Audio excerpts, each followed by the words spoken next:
Okay, I think we can start, Nicholas.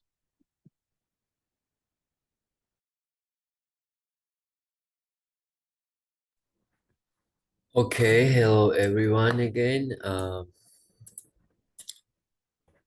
First of all, if you have any questions from yesterday's, maybe some questions about camera simulator or some details that we went through. If we don't have any questions, we can continue with the editor.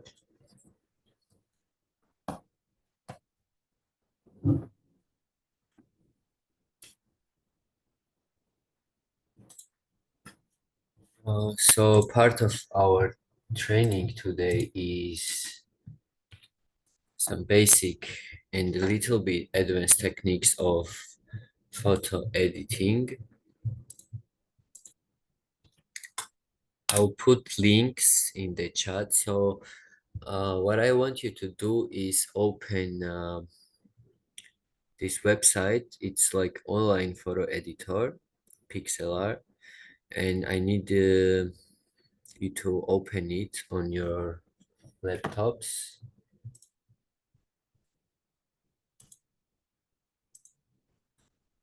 And to download these sample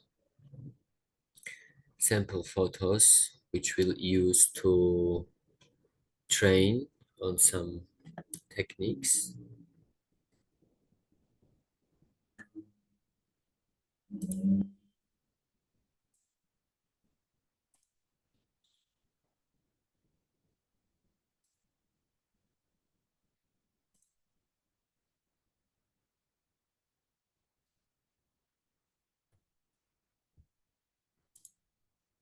So is everybody joined on Pixlr?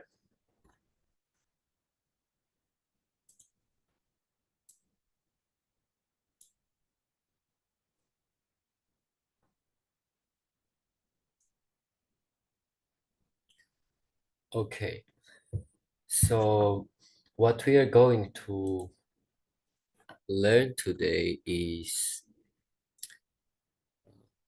some basic menu navigation in Pixlr. And what I want you to know is that Pixlr is like more easier version of Photoshop.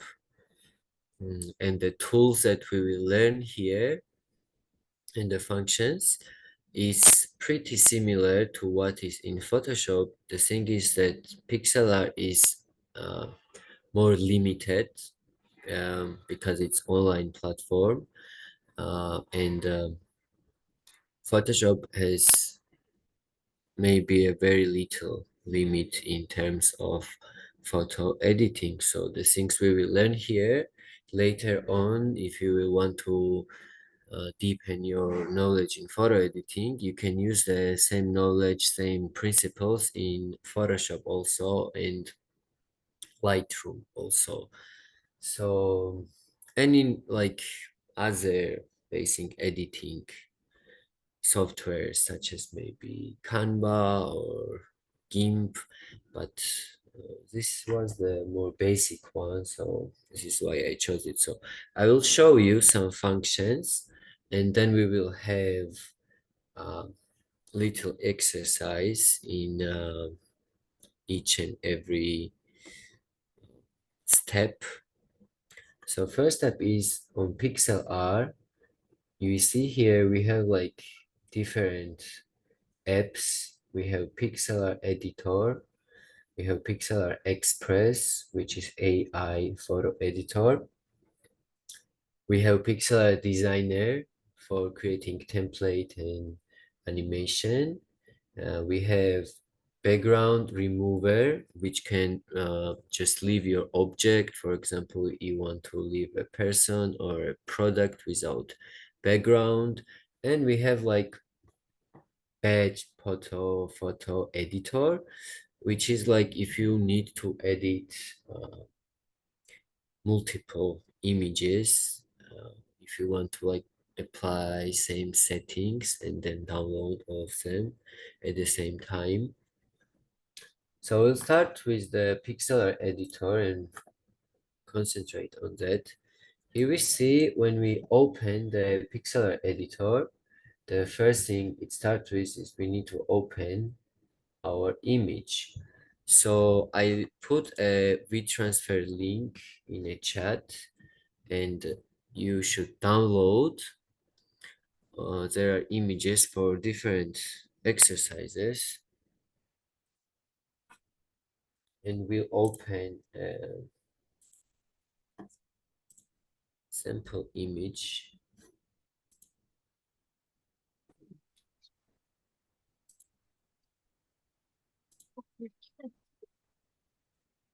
So everybody's joined on Pixel R.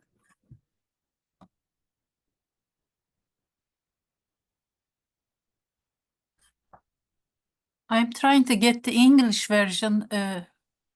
I can't find the tools. It says more tools. English version. It should open English version. It opens into English version, but when I go into the Pixlr editor, it gives Turkish version, and it is just one moment. In the settings, I go. Yeah, in the settings on the right corner. Okay, I write Go. English. Okay, now I'm in. Okay. Okay, nice. So we open from the sample pictures. We have a picture named balanced landscape. There's this balanced landscape. We click open. And here Excuse we me, Nicole, can you please send again the link you Yes. just shared? Yes, yes. Thank you. So here is the sample link, and here's the link to the online photo editor.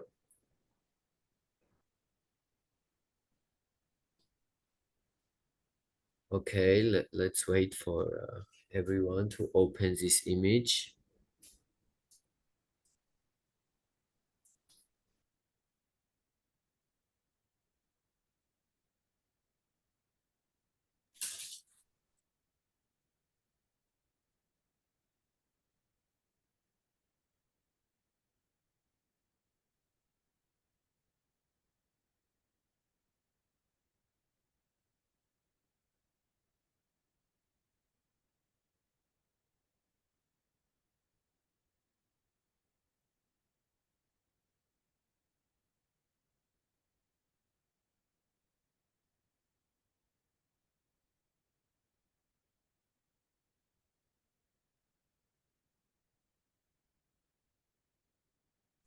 So everybody's joined on the Pixlr platform already. Mm. This platform also asks everything in Turkish. I have to change. I can't find the pictures with you. Nicole, can you please tell me what is in the web transfer? Is it photos there? Yeah, it's like sample photos that we will use for exercises.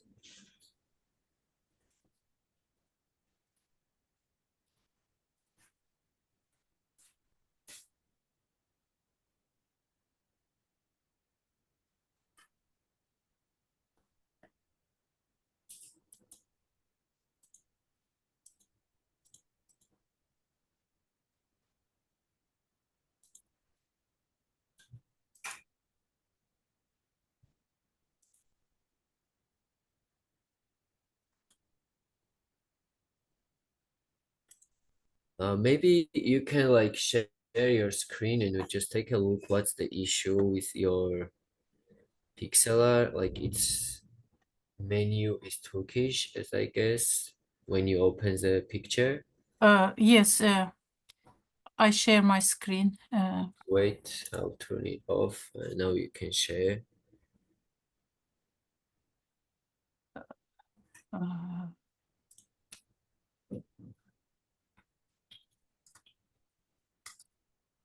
Now this is the word.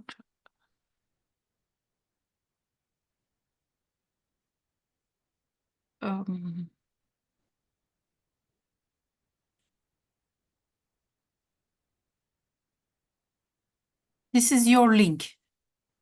Can you see?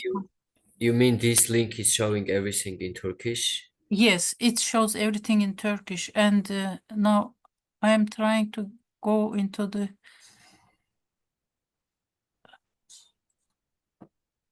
And the translations are always very bad. I mean, it's very confusing. That's why Okay. this is the language translation. You're like in account. Just type in copy the link again. Link of the WeTransfer. This is linked to like download the sample images. Just this, you mean this link? Yes, link of WeTransfer. So I copy this and I paste it.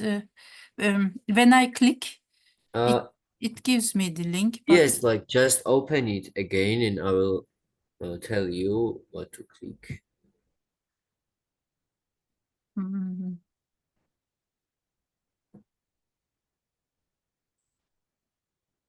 Like this link. This okay, now now I have better because it was mixed. No, So, this is the pixel link. Yes, so this is the pixeler editor. You want the other link? Yes, to download the pictures. Did you download the pictures? No, I couldn't come there. So this is the picture link you give, Yes. and it gives me this Yeah, now click on the blue on the button. blue button. This one. Yeah, and now click on another blue one. No, not that one. Go back on turn this off, close this. And This you see on the left, not Oh. that, on the left. Just That's some advertisement. Just turn it off and click on the left. this one. Yes. That one. Okay. And just save these pictures. Okay. And now you need to like open Open. that. This one. Yeah, and click on the right click. No, with the right click. Just right click. Okay. And click extract Oh, to and click, yeah. So we have this folder here. yes. So from this folder, now you will go to Pixel R and you will drag and drop the photo, which I will tell you. Like This now, one. yeah, open that picture. Now open your Pixel R website. Okay. Now my Pixeler website. Yes, The now you, editor. Yes. yeah, click the open image. Okay. And I dropped it here. No. Now turn this picture off. We don't need that picture there. This picture of. Just close it like.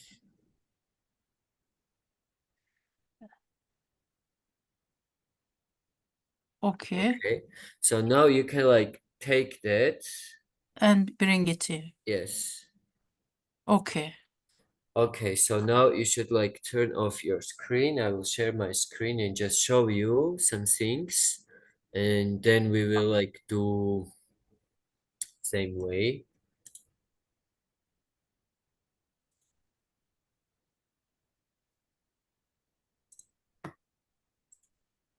Yeah, so this is like our photo editor.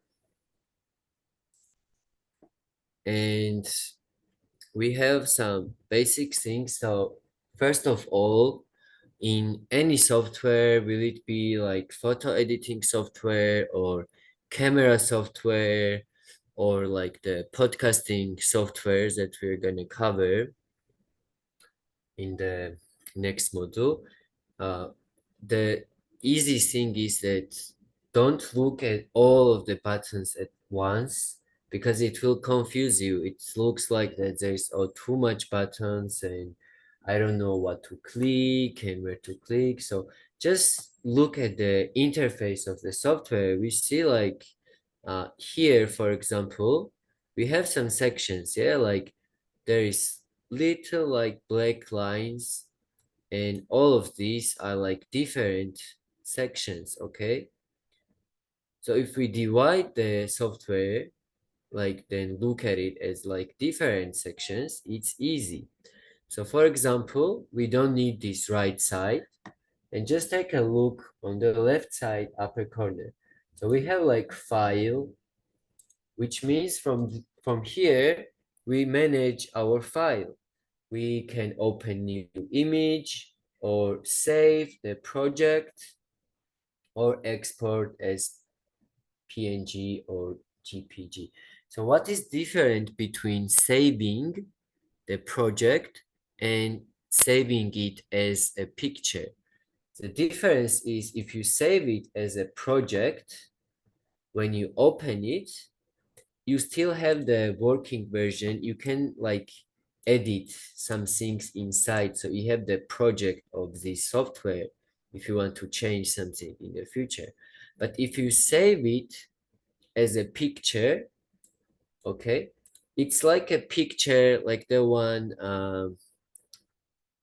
we just downloaded, and it cannot be changed. And what it means that you always need to keep a working example in case you would need to make some another variation of the picture,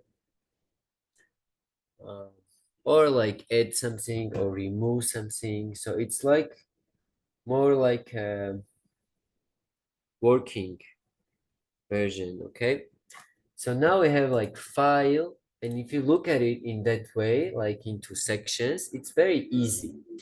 Actually, in every software, especially from 2024, even like Photoshop and Lightroom and the more like harder softwares, they come with their own tutorials. So if you are just willing to read a little bit, it will teach you also. So it's like very easy to not get lost in a software. And now we see, for example, next is edit. So edit, from here, we can do some basic editings like cut, copy. This is same functions as in general Windows, general computer. When you copy and paste text, you can like just copy and paste any effect, copy and paste any section of the picture, anything. Then we have like free transform and free distort and some options to transform. For example, if I go into edit, this is like rotate left, and it says the layer is locked. You see, like it's telling me that it's locked. It says layer is locked. So I should find a section which is managing layers, and it's very easy. We see here it's written layers. So this section is completely managing all the layers. If I have like 3, 4, 5 pictures here, I can manage it from here.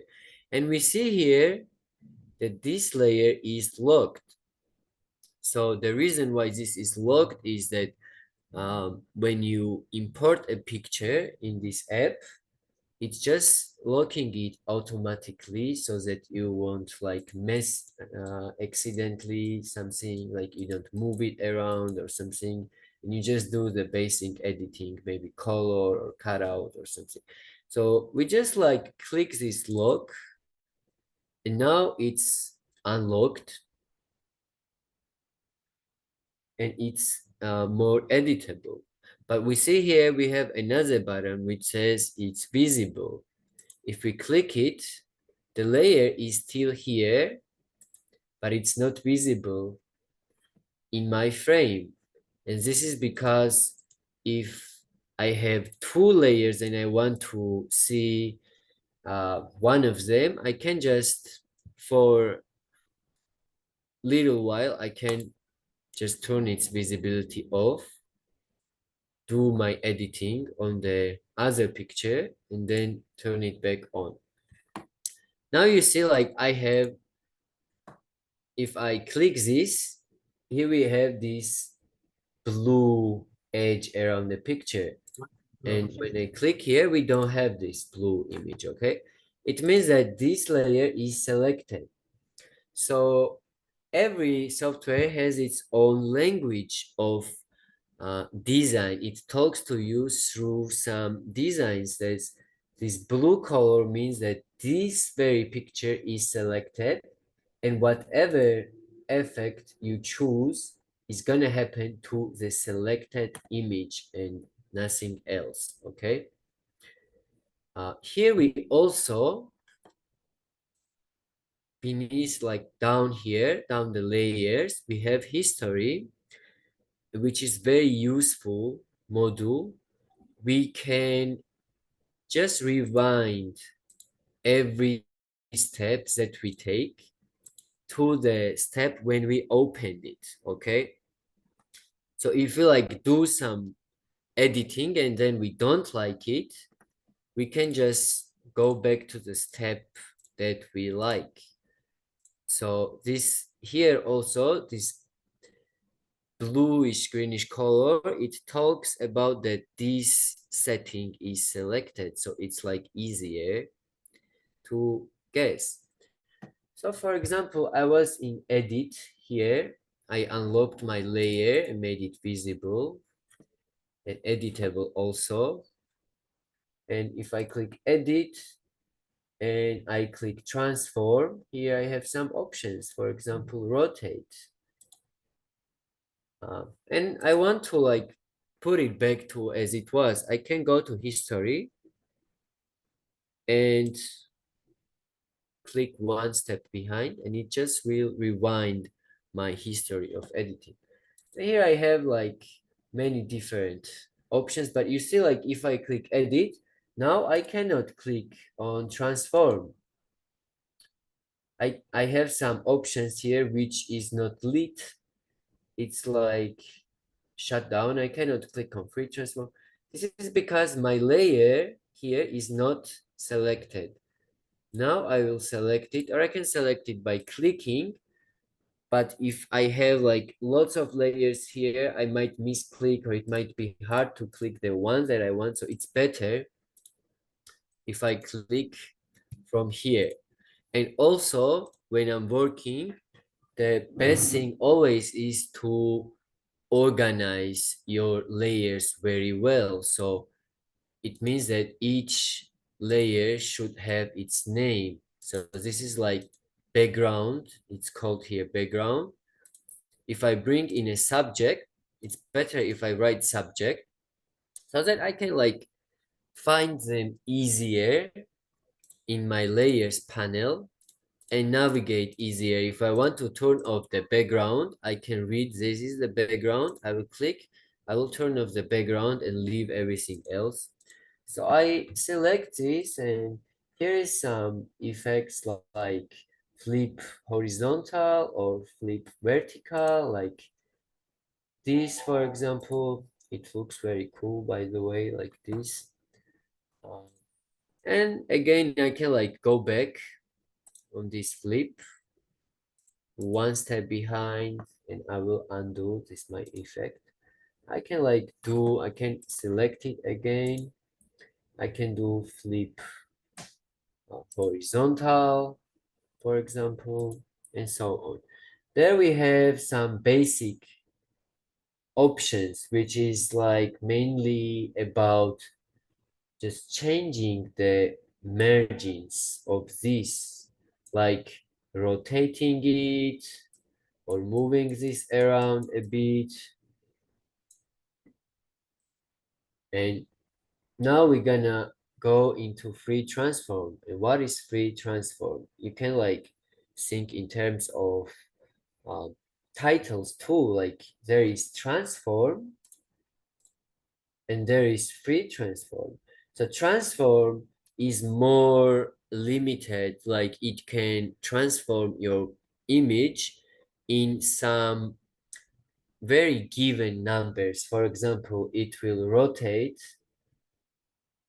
clockwise by 180 degrees.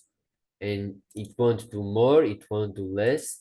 You can do rotate to the right and rotate again. But if I want to rotate it like 60 degrees, for example, I can't do it with transform.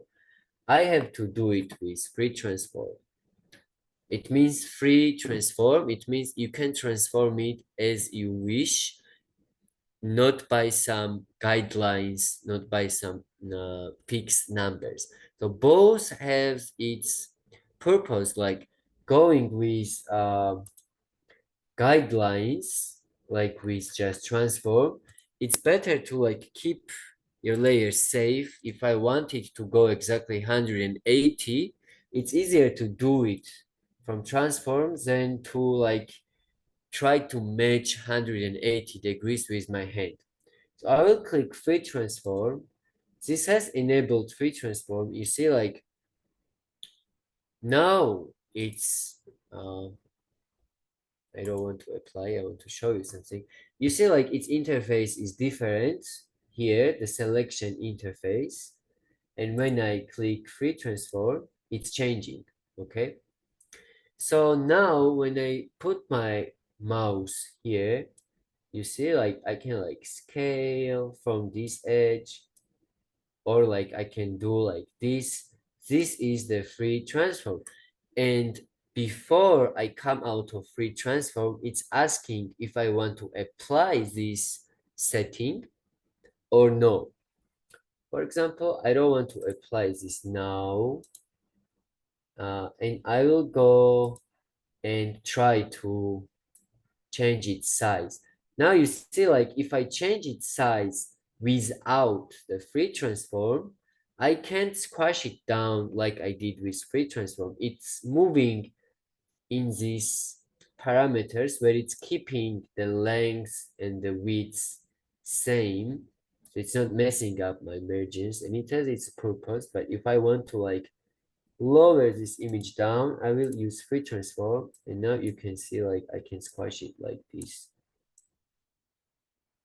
I can give it any shape I want using the free transform, and at the same time I can rotate it. If I go into the edge, like outside of the image, you see like my mouse is changing. It's showing the rotation sign, which means if I click, the rotation is enabled. And I can rotate it by any degree that I like. Okay, so this is the free transform feature. Now, if I don't want this free transform, here I have like cancel or apply.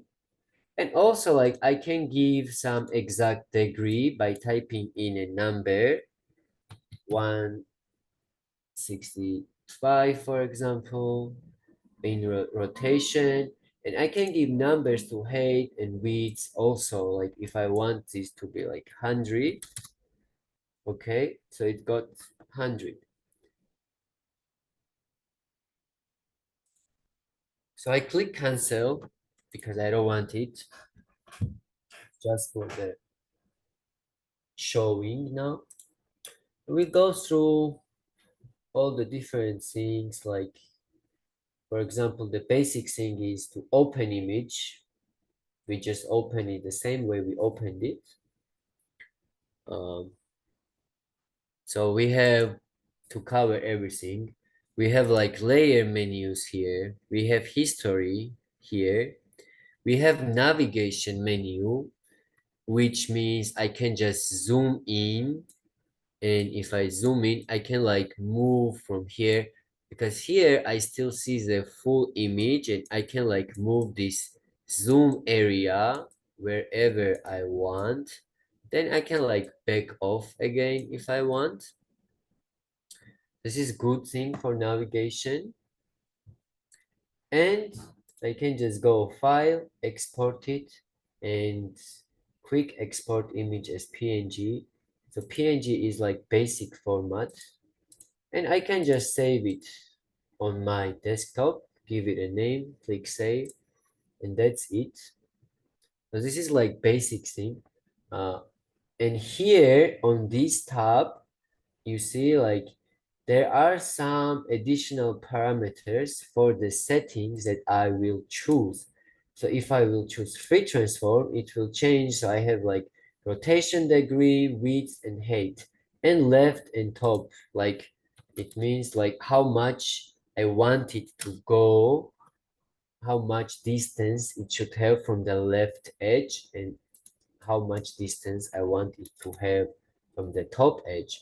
So if I'm doing some like very sophisticated design and I know it should be like 100 by 100 or something, I can use these exact numbers, not to try and match it with hand because it won't be so accurate, okay?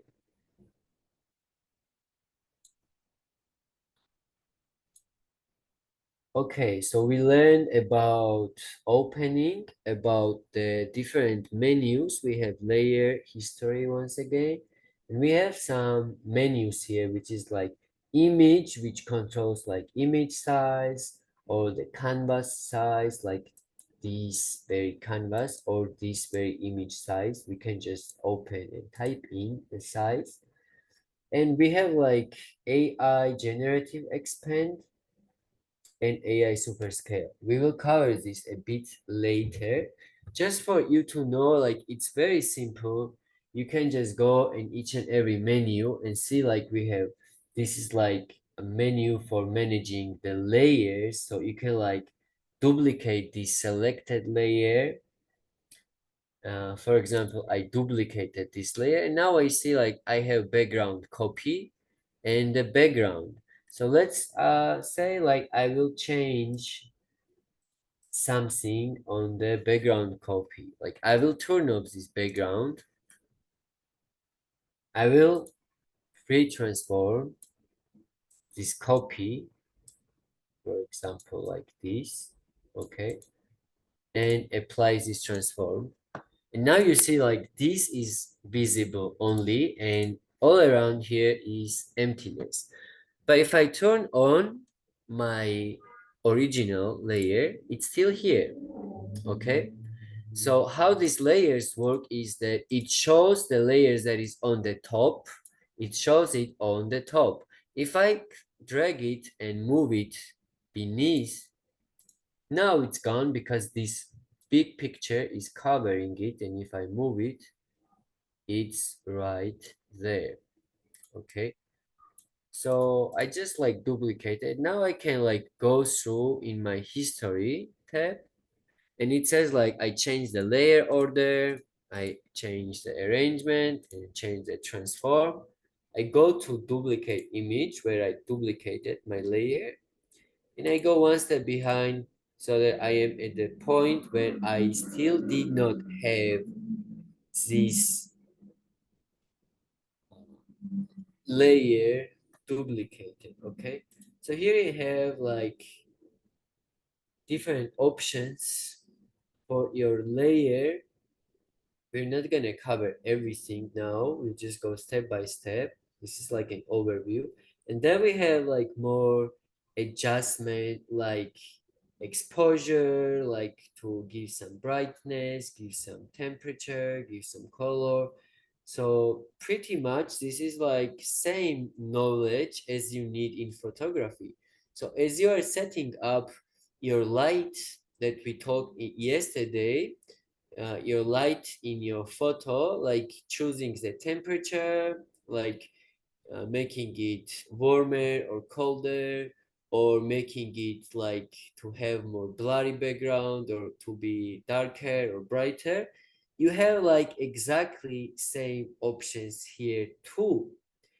But the thing is, your file is limited to some extent of editing. Uh, for example, if it's like very dark, if it's like dead dark, I can brighten it up to some point, and after that, it will just lose its quality very much in a way that it has no point to edit it. Okay.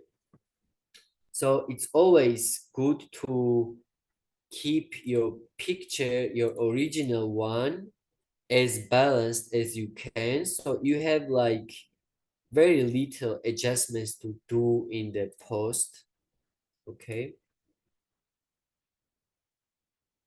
And we have some adjustments again, like you see, like it's not showing up because I don't have selected any layer and it cannot apply any effect.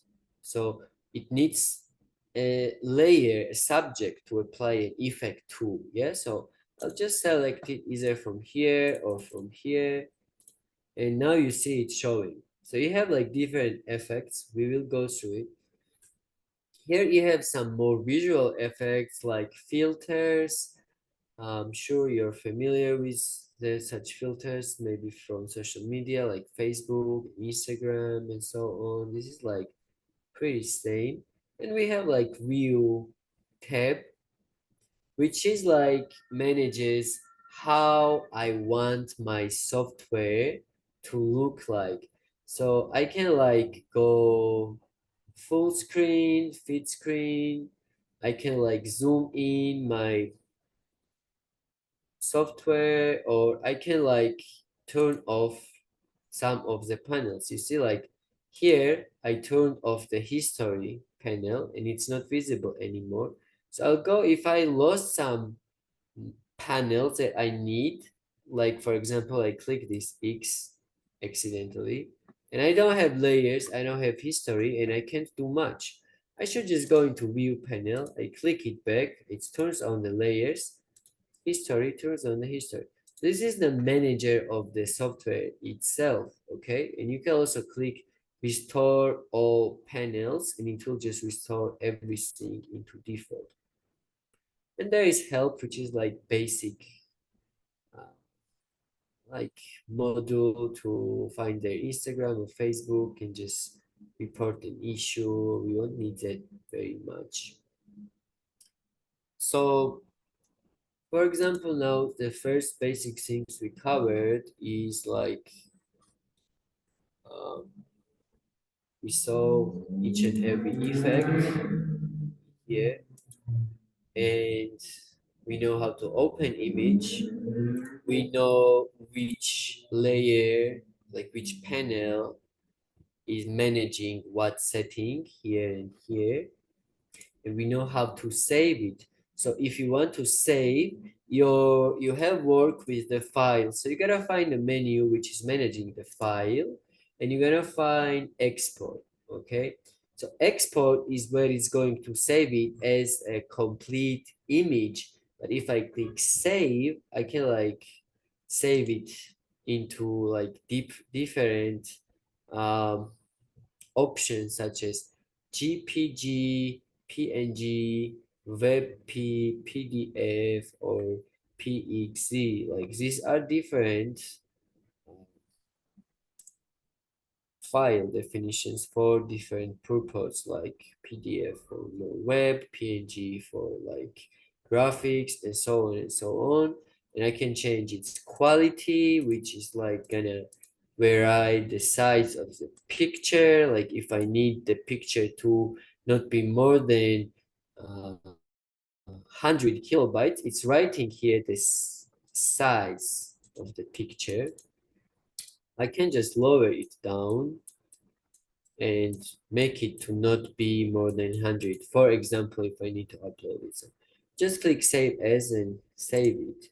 So this is like first basic thing. And I want you to ask me if you have any questions regarding to these basic modules, and um, I want to know if you all understood how it all works.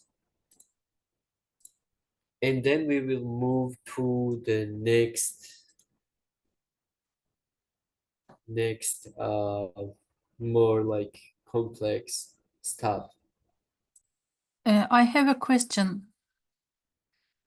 You have two layers and the big picture and the small picture. they were on top of each other. And Uh-huh. they have both square or rectangular frame. Can we make the small picture another frame like heart or flower or something like that? I mean, can we change the frame from rectangular or from square to another shape?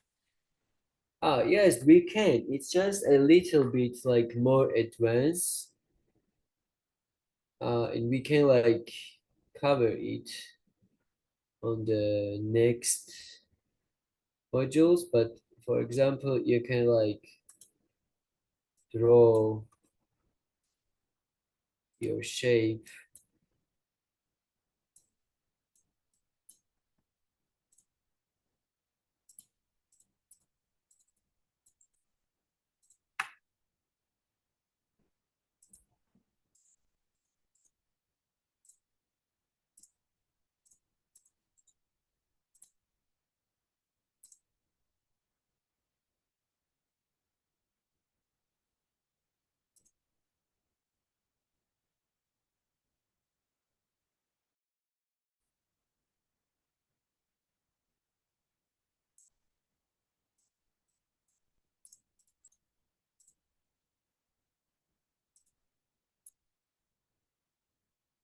So let's cover it in the next modules because it's gonna like mess up the Okay. continuity. But it's like a simple thing you can have here, like as it says, like frame image holder, and we'll go through such things. So we'll Okay. have like our first exercise is like basic editing techniques. So we'll apply basic editing techniques. So I open this sample image here. And now we're gonna go into toolbar, which is like the most used panel in every editing software. So what you have here is called toolbar. Here are your tools, but this is not all of the tools. You have like same and some additional tools here too. It's just taken out here. So if you like put your mouse on it, it's showing what it's doing, and it's also giving you a little bit of description of what this tool is used for, which is like an easy part. So we'll just like our task is we want to crop this image. So we'll go select this image. We'll go into crop, and then I will just crop it in a way that there is no more mountain on the left, like this mountain. I will click apply here. So you see, like if I go into some setting, I have some additional settings in that tool here, okay? So the way to use crop tool, it has three options. You see, like it has free constraint, like free transform, it has ratio, and it has like size. So for example, in ratio, I have put my ratio 1:1, which means 1:1. So it's like a square. And if I move it around, it will always keep that square. Doesn't matter like if I go this or this, it's always like maintaining this square. So if I want to crop my image in some particular ratio, for example, 2 or like 3:1, you see like it's a 3:1, and it's always keeping this. The same is with the size. If I give it some size here, like this many pixels to this many pixels, it will keep it. But if I go into free here, you see like free, I can move it as I like, okay? So first exercise is to like, let's do this. And just click like reset, I'll come out, I'll click the select tool to just come out of the crop. I will click on layer, duplicate my layer, okay? And what I want to do is I'll keep the copy and I will just crop a mountain out of it and make like this. Okay, so this is like this, it's cropped. And if I keep this here, you see like I have next image, okay? So I'll just crop this image like this. And then I would go and adjust some brightness. So, or we can like first, so we do the like crop, then I go to resize image size, which is like gonna change my image size. For example, if I write here 300, you see if I write a number here, it's keeping number here too, because it's saying like keep my aspect ratio, which means it's gonna keep it proportional to each other, the width and height. And smoothing is like it's gonna smooth out your results a bit using its own software.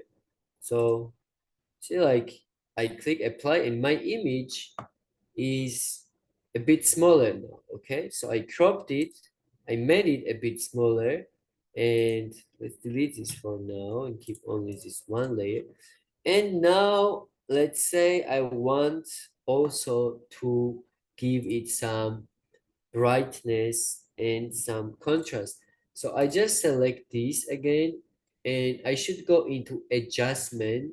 So adjustment means that there is like more like deeper effects which is connected to changing its color or tone. You see like brightness, temperature, hue and saturation, vibrance, color balance, color lookup. So I go into brightness and there's like auto B and W. It means black and white, auto adjust, auto pop.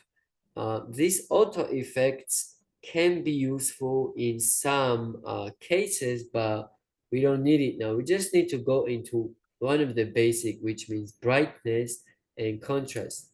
I Your click it. screen is gone. I mean, I don't see your screen. Is it visible to anybody else? Like, Yes, we Yeah, all can yeah, see the screen. Yeah, we see the screen. Yeah, I don't see your screen. I mean, okay. I see the screen, but not the program, what you are doing. Can you Ah, see now? Yes, now I can see. Okay, so I click adjustment.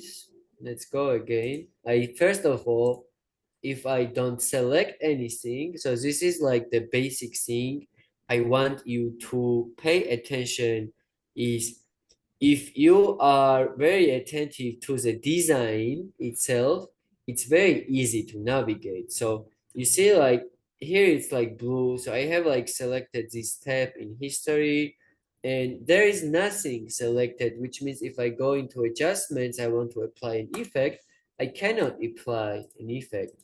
So I just need to select a layer and now you see the design is telling me that this image is selected and this layer is this image. Okay, so it's like more easy to navigate.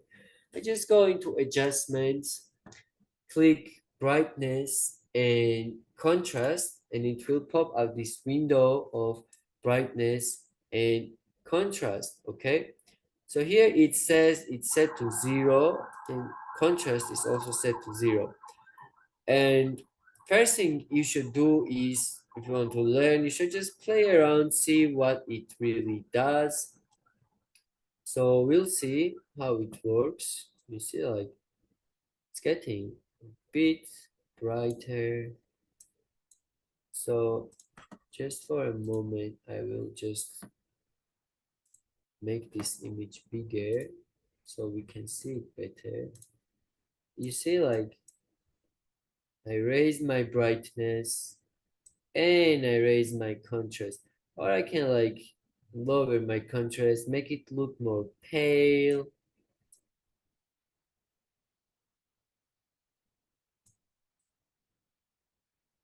So this is the way to just play around. So I just make it a bit more brighter and more contrasted image. And here is compare button, and I can just hold it and it will show the old version and then release and the new version here. Okay, so this is useful to use. And just click apply, and it added a new step in my history, which is brightness and contrast. So this is the moment when I just change my brightness and my contrast. Okay, so if I want to cancel this, I can just go one step back. If I want to bring it back, I can just come again, and that's it. So what I would want you to do is to like take this, let's say, like, open this original image, like delete this image, okay, and we like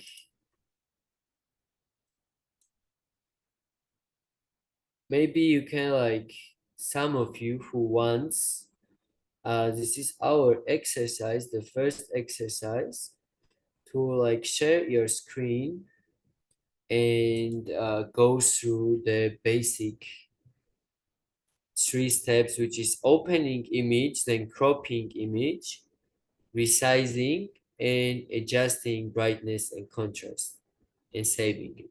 Okay, so who wants to be our first volunteer? I will stop sharing my screen, and any of you want to? I can do it. Great. So share your screen with us and let's take a look.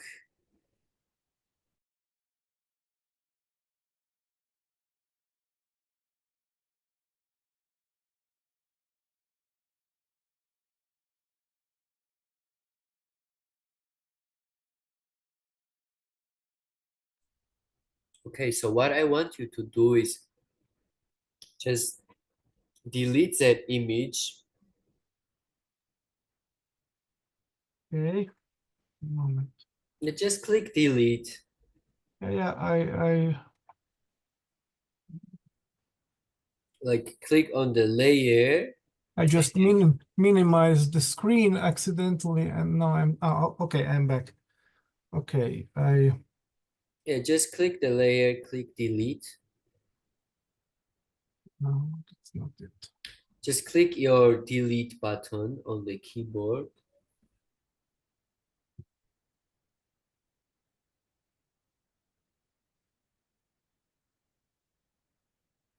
Or you see, like, yes, like that.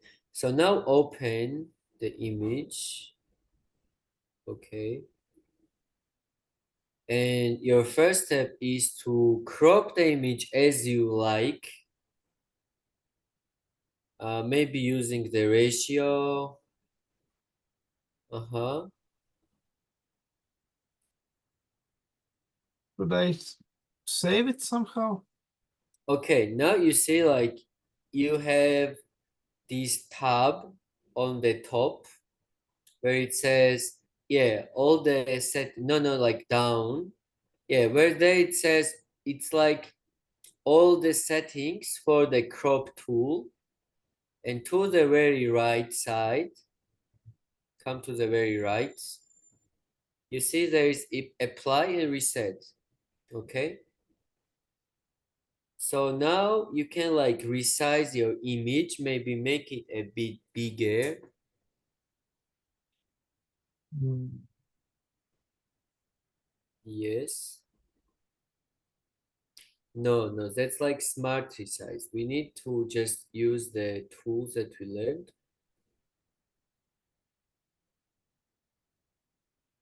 Go into image. And there is the first one says image size, okay? So now in these numbers, type, for example, 800. You see, like, yeah, it's keeping the aspect ratio, okay? So our image is a bit bigger now. Mm.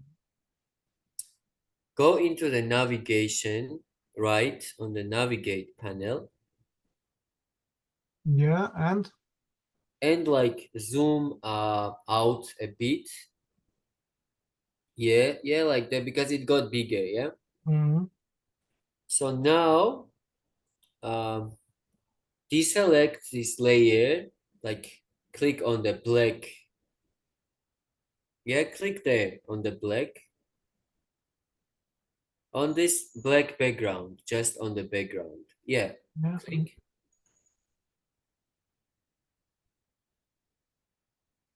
Okay, now go into adjust the brightness and contrast the way you like. So now you see you should like move your, yeah, like that, so you will see what you are doing. This is like more, it looks like a painting. You can make it a bit, yeah, like you can make it look like a bit dark. Yeah, that's it. And now try and save this image.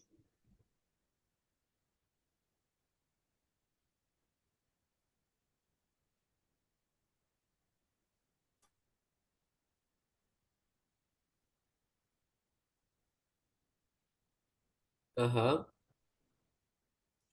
you have chosen the GPG, which is like your basic format. And now you can just see that everything is fine in the settings and click Save As. And just give it a location and a name.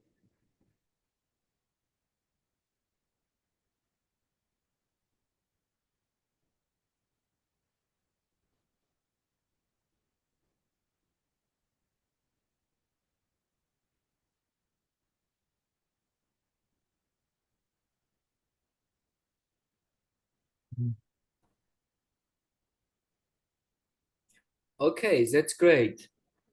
Yeah. Okay, now we want some more participants. Maybe Dr. Saray can share, or Nelly can share their screen, or if any of you wants to share and just show us how it's done. It's also good for other members because we're like remembering and learning, and we need to like remember these steps well, because the foundation is always necessary for going farther and farther, and the other things we're gonna learn in this software. Nelly, do you want to do it or shall I take over? Okay, I take over. So I share my We screen. have also Diana. Maybe Diana can do it after Dr. Sarai. Okay. Okay. You should like turn off your screen now, Olafs. Just stop sharing your screen.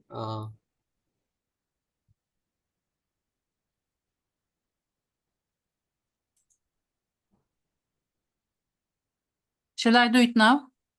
Yes, yes. That is good, Ines. It's just this exercise is that you do it from the zero ground and not like following the tutorial, which is like not very good for remembering. So I just want, okay. How should I call you? Should I address you as Dr. Saray, or you prefer some other name maybe? You just call me Gülsen. I told you yesterday. Just How uh, is pronounced? Like Gulsen. Gulsen. Okay, Gülsen. Gulsen. Okay, Yes. Gulsen. Yes. I want you to like delete this image and start from the scratch, like start from zero. Like click, you see like on the layers panel. Layers panel. Yeah, Yes. on the right bottom, there is the trash bin. Down, This right. one. Yeah, yeah. Okay. Okay, so now Oh. start from importing. Open image. Mm-hmm. This same image or another one? Same image. Another one is for different exercise. Okay, so I open this. So now you crop it the way you like it. Crop it. Yes, so use the ratio crop. Ratio. Ratio. Okay. I You make can it like put 4:1. any ratio. So I crop like this.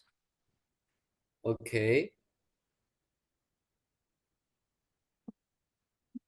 But I don't like it. I make it 5:1. It doesn't change. It changed. It just 5:1 is like smaller. You Okay. should make it 3:1 maybe. 3:1. Okay. 3:1. Okay. Or 2:1. Okay. So this is better. And you can now move it around. Move it around. Oh, okay. Oh. So I fix it like this. And now I want you to remember this. Shall I You save it? see, wait. You see on the left side, Yes. it shows that you have selected the crop Yes. tool. That's the icon of crop. Yes, this one. And also on the top, you see the same icon, On the top, this. like near the house icon. Yes, this one. Okay. It means that now you're into the crop setting, Yes. and all the way on the right side of that crop, you have all the settings for the crop setting, okay? The Okay. crop tool. So Okay. from there, you can either apply this setting or reset it. Apply. Apply. So now I want you to make that image just a little bit smaller. Smaller. Image size. And you write it there, for example, 750. 750. Apply. Okay. It's got a bit smaller. And now apply the brightness and contrast the way Bright- you like. Brightness. Adjustment. Brightness and contrast. So move this window, move it away. So you should see, yeah, like the whole Okay. image, all the colors.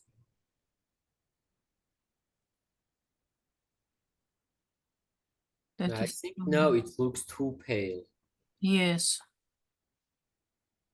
Just give it a little bit brightness, maybe. So. Or you can do it as you like. Yes, just like experiment a bit, Okay, so I apply. apply.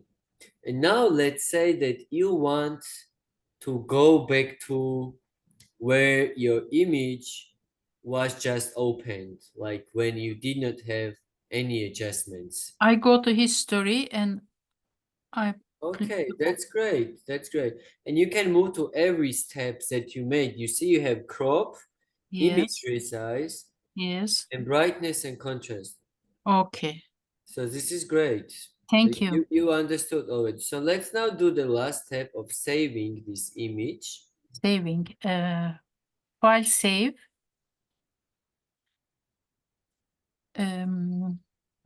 Quality. Okay, high, width, height. I can change the image size right now also.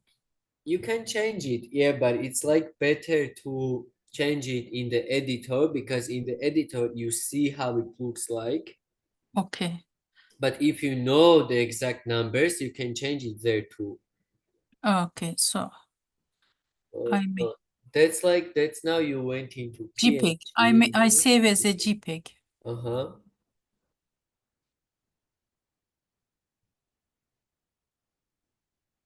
Um,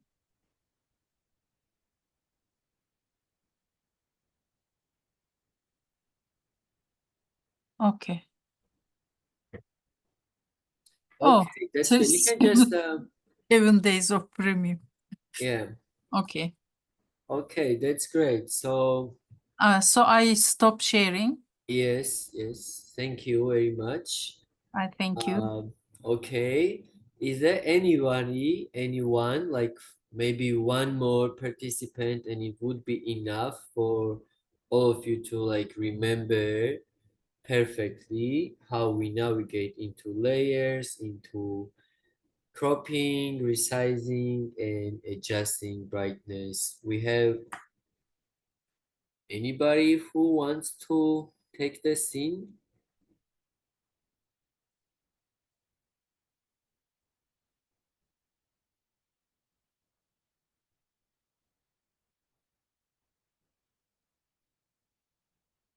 Nobody?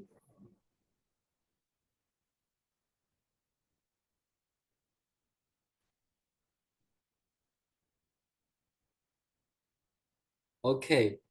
Um, let's move.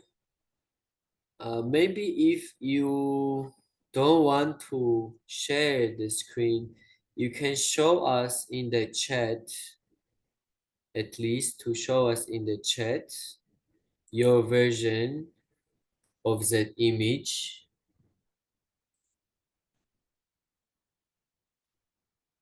So I should know that all of you understood these steps, so we move on to more different effects. We have color correction and grading, we have retouching, we have filters and effects, we have like combining multiple images and so on and so on. So it's like if you don't understand these steps, it's gonna be, it won't have any point to move further in this case.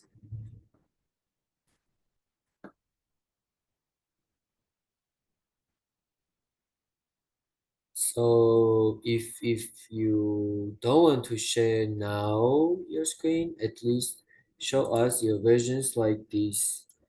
Um, Ines did this image and sent us. So we have Mikey. Wow, that's beautiful. Nice. Okay. So, or maybe tell me if you don't get any point, if it's like not very clear, if you don't remember something, just tell me and I will show you again, or maybe show you with the participant.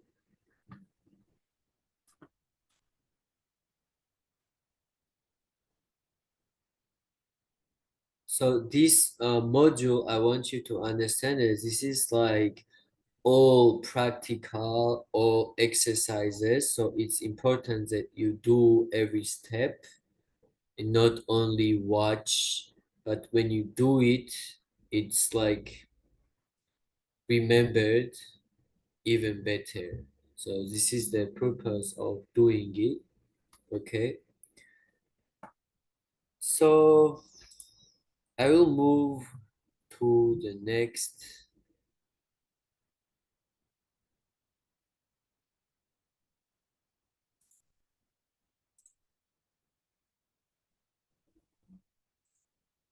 You'll see my screen, I guess.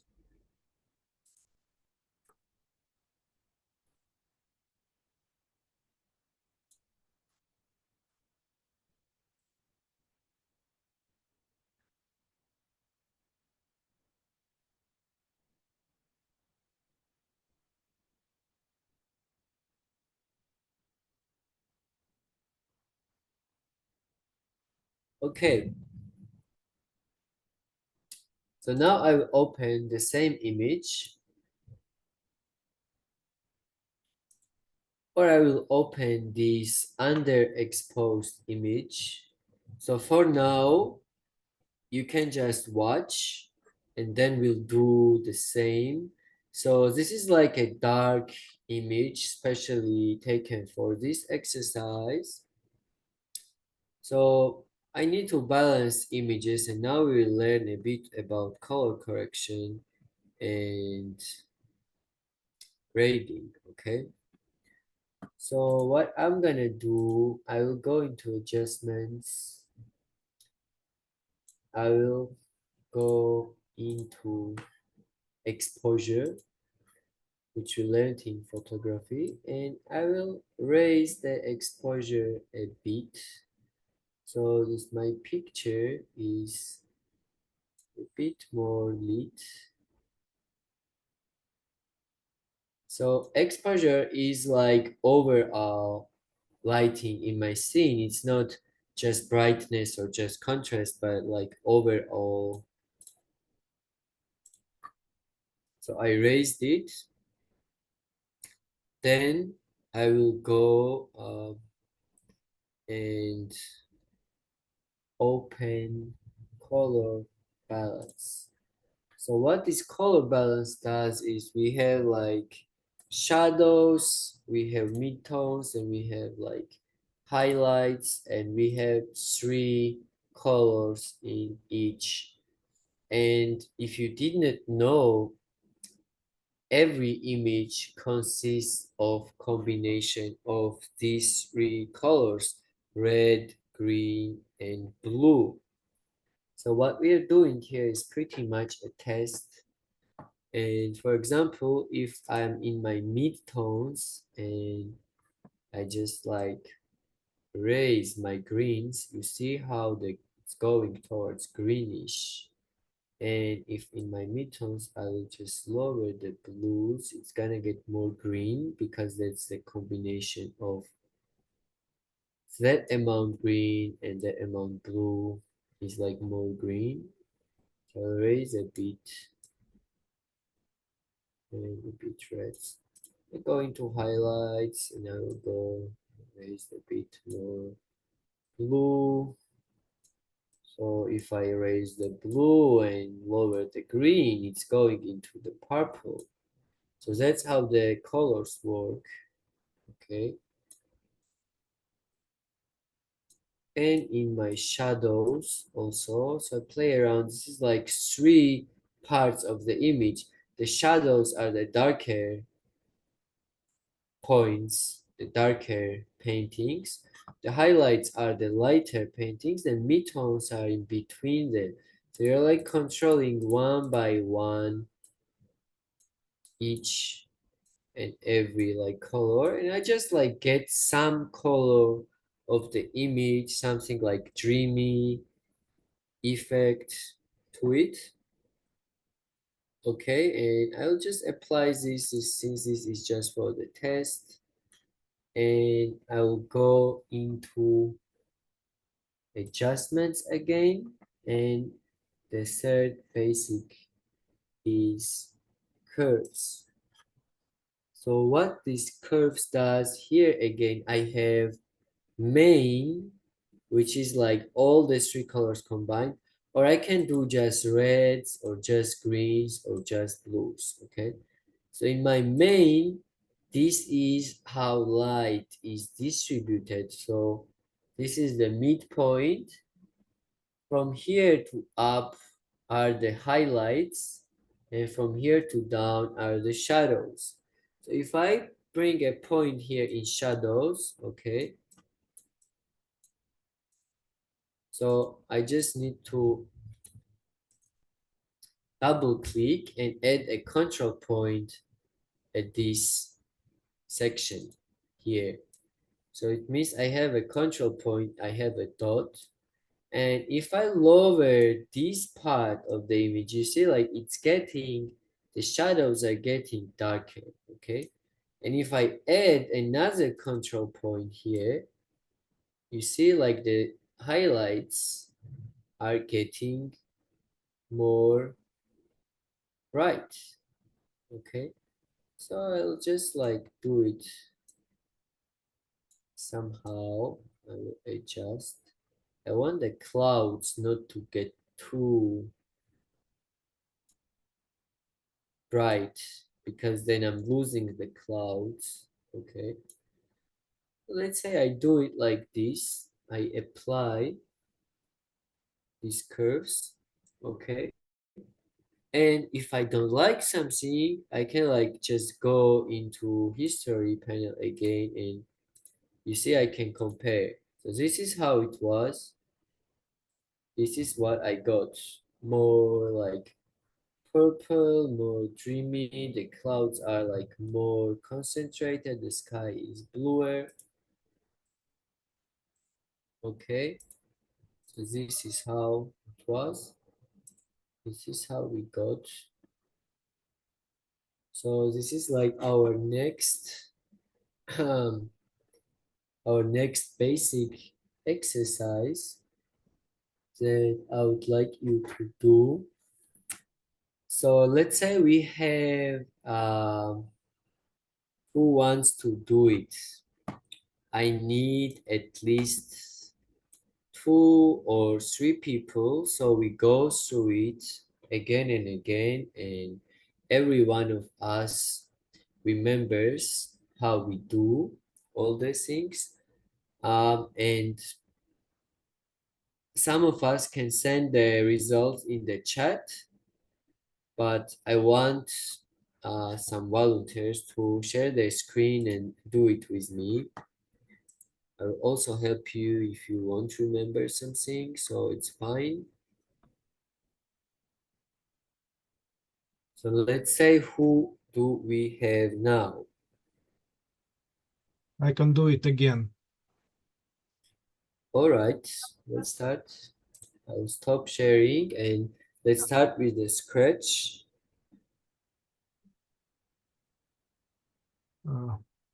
This is the one I already played with, so I will take it. I will take it once more. Okay. So generally, this one is color balance screen, but I would say you can do it. You can do something here only if you understand what to do, because from the fact that you will slide some sliders right and left, you won't get a useful result. More practical is curve screen.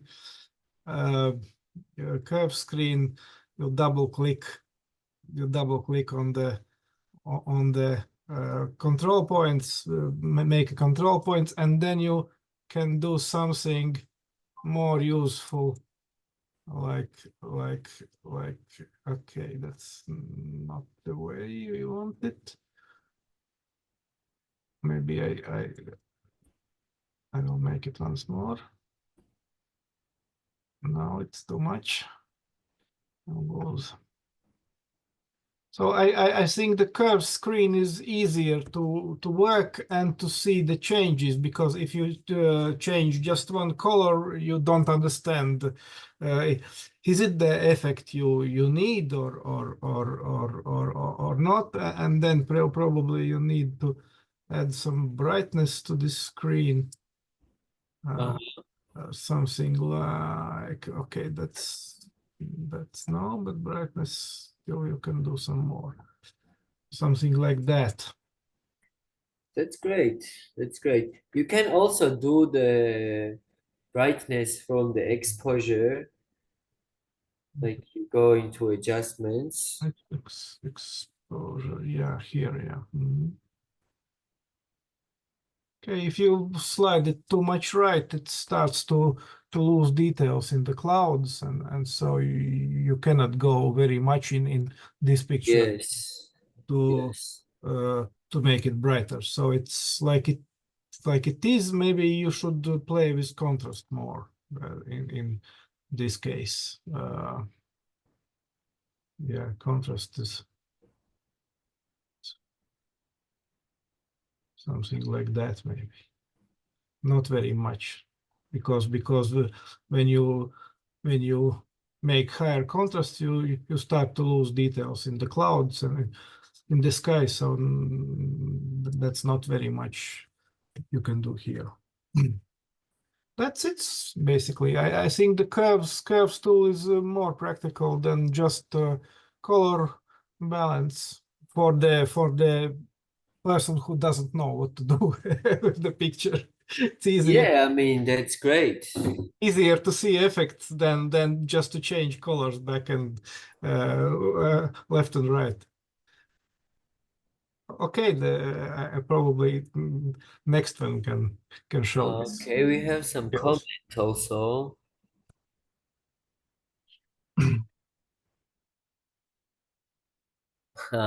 Yeah, so there's like one more detail you should know. So Mikey sent its picture. It also looks nice. One more detail you should know is there is like when you're taking a photo, you have different types of files, and you can choose the type of file you want to create from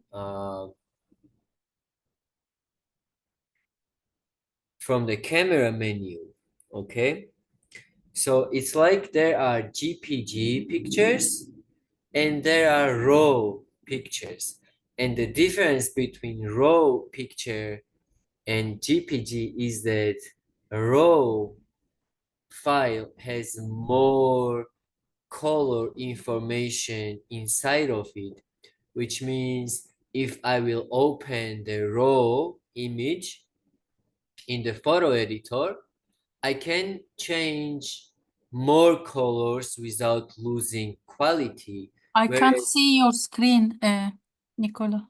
Yeah, I don't have it shared. I'm just telling, because in this photo editor it doesn't have the support of the raw image.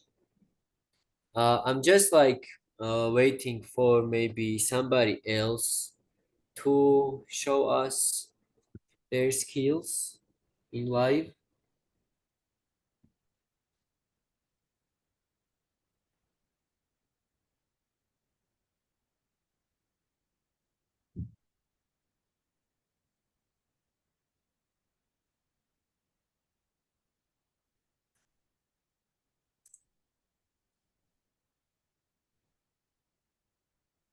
Maybe you can show us again. Like I see this picture. It's good, but you lost the clouds a little bit. Shall I share my screen again? Yes, you can. And share it, and I'll tell you something about RAW and JPG, about what comment Mikey made. So before you start, it's like now we are working on JPG files, and imagine like GPG file has, for example, information of 10 colors inside. So you cannot change more than 10 colors, just for example, to say that number. Whereas if you have a raw format of the same image, it has 1,000 colors inside, like information of 1,000 colors. So in that raw image, even if it's like very dark, you can brighten it up in a way that it won't lose your quality at all, because it has information as the bright colors, also the dark colors. But if you have a dark image of GPG and you try to brighten it up too much, it will lose its quality very much and you will ruin it, as Mikey said. The issue here is that these raw editors are like big software such as like Photoshop or Lightroom, and I just like could not implement it on this training because it would like take a lot of time to install, and it's also like not free and all that. But just to know theoretically, if you will have this raw format chosen in your camera settings, you can choose to shoot in raw. It means in the post you can like turn blue into purple or turn like it into any colors that you like without it losing its quality. Okay, so let's see how you can do it. Like, let's start from the opening phase, like move it from your history tab.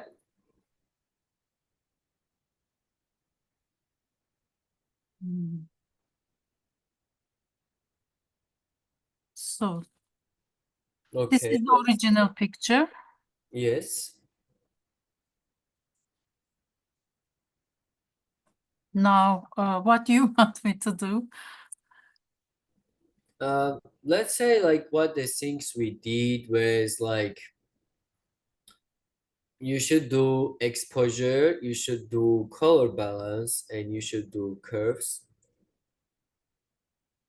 So I give little more light. Mm-hmm. This is too much. This is okay. Exposure. And I go to the curves. Just double click.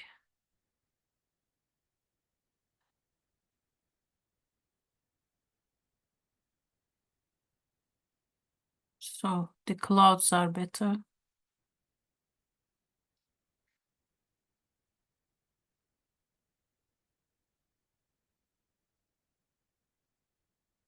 So Let's say like if you, so the upper part of that grid is highlights on the right corner, towards the right corner. you mean this? Yeah, like that curves grid. Um, The upper right corner is highlights, you see? So Uh, the more you raise it, these bright colors are getting brighter, brighter. oh yes. So if you want to like show your clouds, you should like make it a bit lower. Now you like raised it too much. So You see like these, the clouds are more visible. yes. Okay. Okay. Let's apply these settings for now. Okay. And let's say we want our image to be a bit more warm. Like this particular image, I want it to be warmer. So where should we go is like, I will teach you like new, no, that highlights and shadows won't do it. I'll show you a new effect. Like turn that off, Turn off. Okay. go into adjustments. Adjustment. And you remember from yesterday, there was white balance, like temperature and tint. I showed it in the end, like how it would make Yes. picture warmer or colder in Mhm. the simulator. So this is pretty same. You go there and you see like there is temperature and there is tint. So you Mhm. see it shows like the more yellow to the right and blue to the left. So first of all, you should like move this a bit away so you see the whole picture. No, Okay. no, like that temperature window, just put it aside. No, no, don't turn it off. Turn it on again. And just drag it to the Oh, side. Yeah, oh, so we see the picture. okay. Yeah, like that. Now, like slightly maybe raise, you should like raise the temperature. Yeah, like if you want it to be a bit warmer. Yeah, like not too much. Yeah, like we don't want it too much. So you see, like this is another way of adding some more adjustments. You can like raise a bit and play with the tint also along with the temperature. Just check like what it does on both sides. Okay. Yeah, you see like we can like change the mood completely. Yeah. Mhm.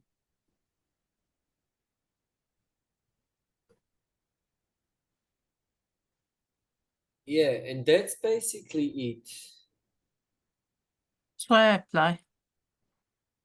Yeah, you clicked some ad accidentally.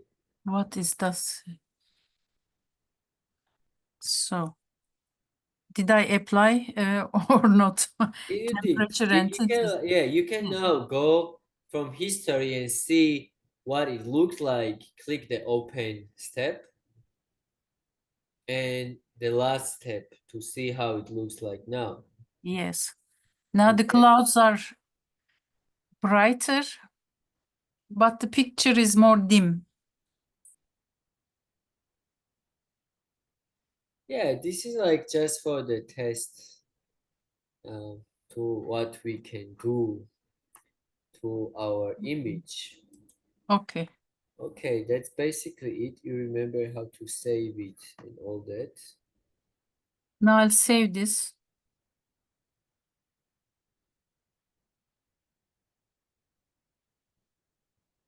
Okay, okay.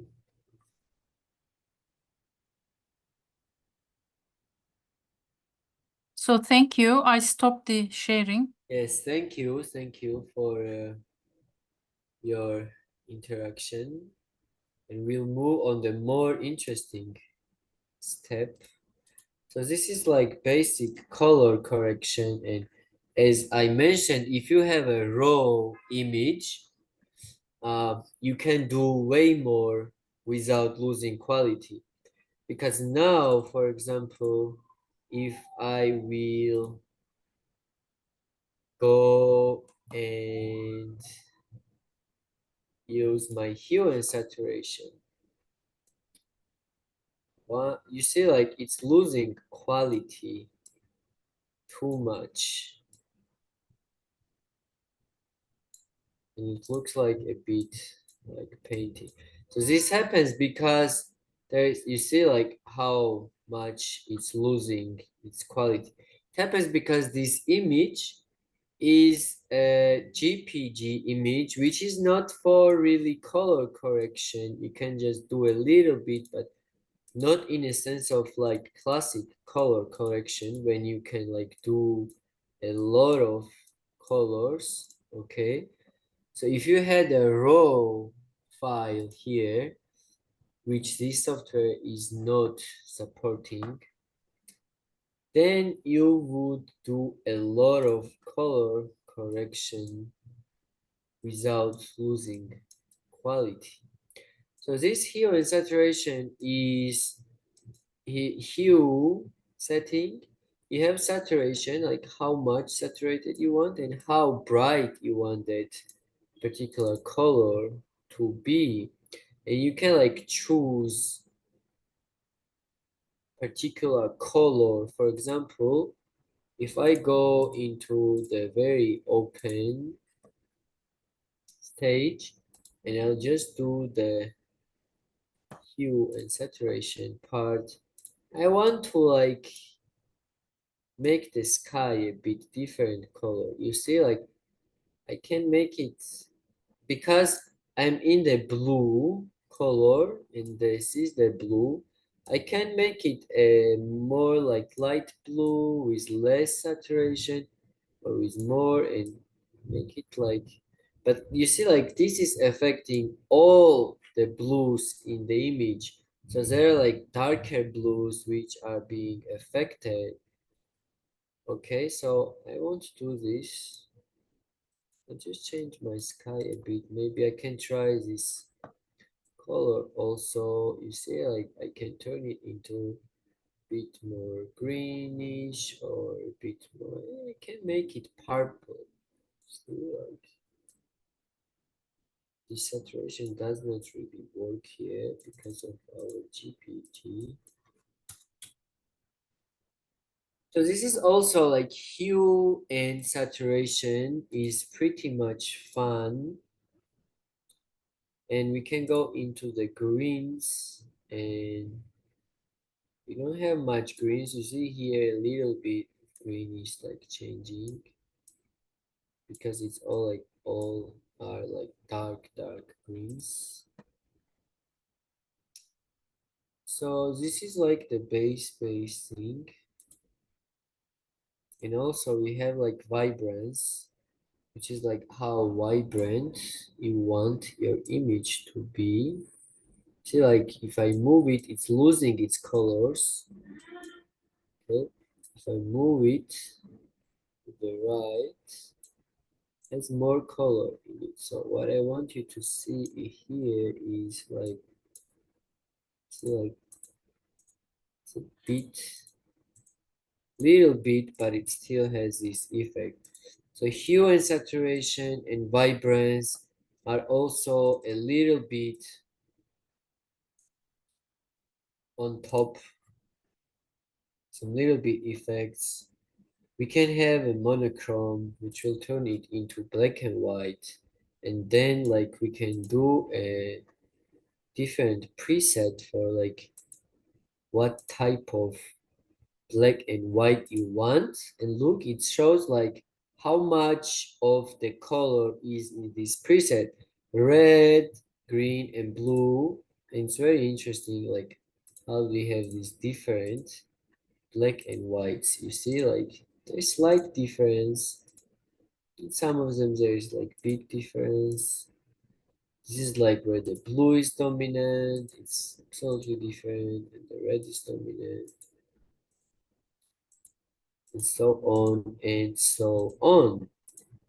So this is pretty interesting. Now you can see like we got absolutely like a purple sky out of nowhere.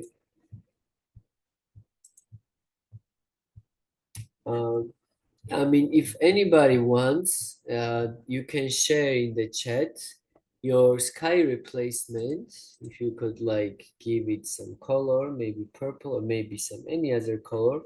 And if you want, you can also share your screen and we can do it live. Or if there is any questions regarding to this hue and saturation and vibrance effects, I'll be waiting. If everything is clear, we can move to the next tools, which are more like photo simulations.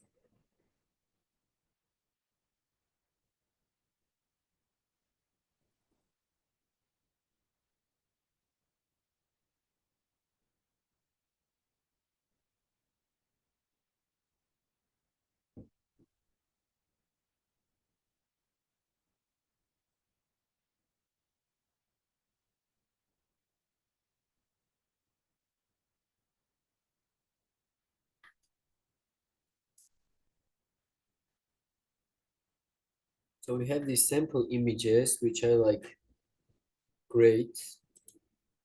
I like how quickly you took hold of these tools. I think we can move to the next part. What do you think?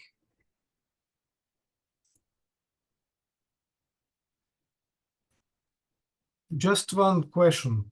Okay. When you work with like these like underexposed or overexposed pictures, you haven't been very careful when you take them. Are there any guidelines what we should do regarding color balance and exposure? So what is the things we should think about when we try to correct them? Thank you. That's a very good question. First of all, if we want the image to not lose quality, we should know that every image has its own limit, okay? Every image has its own limit, and I'll show you some examples.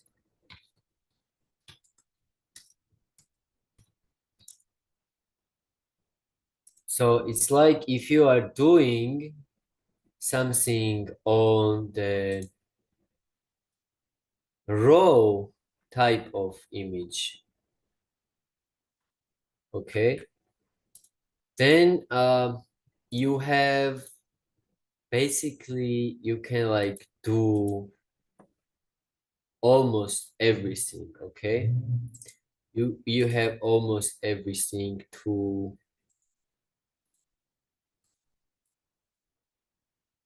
change your colors. But what is the hard part is that I cannot show you these more professional tools because these free softwares, they like just don't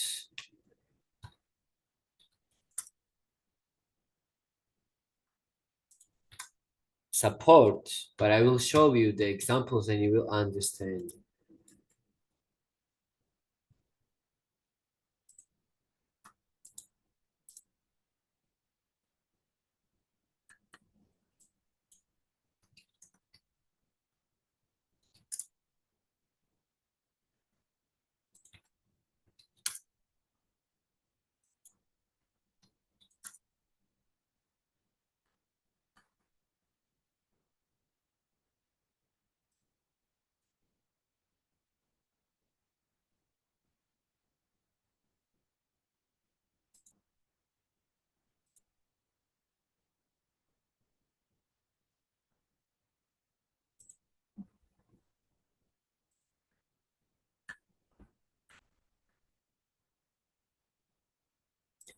So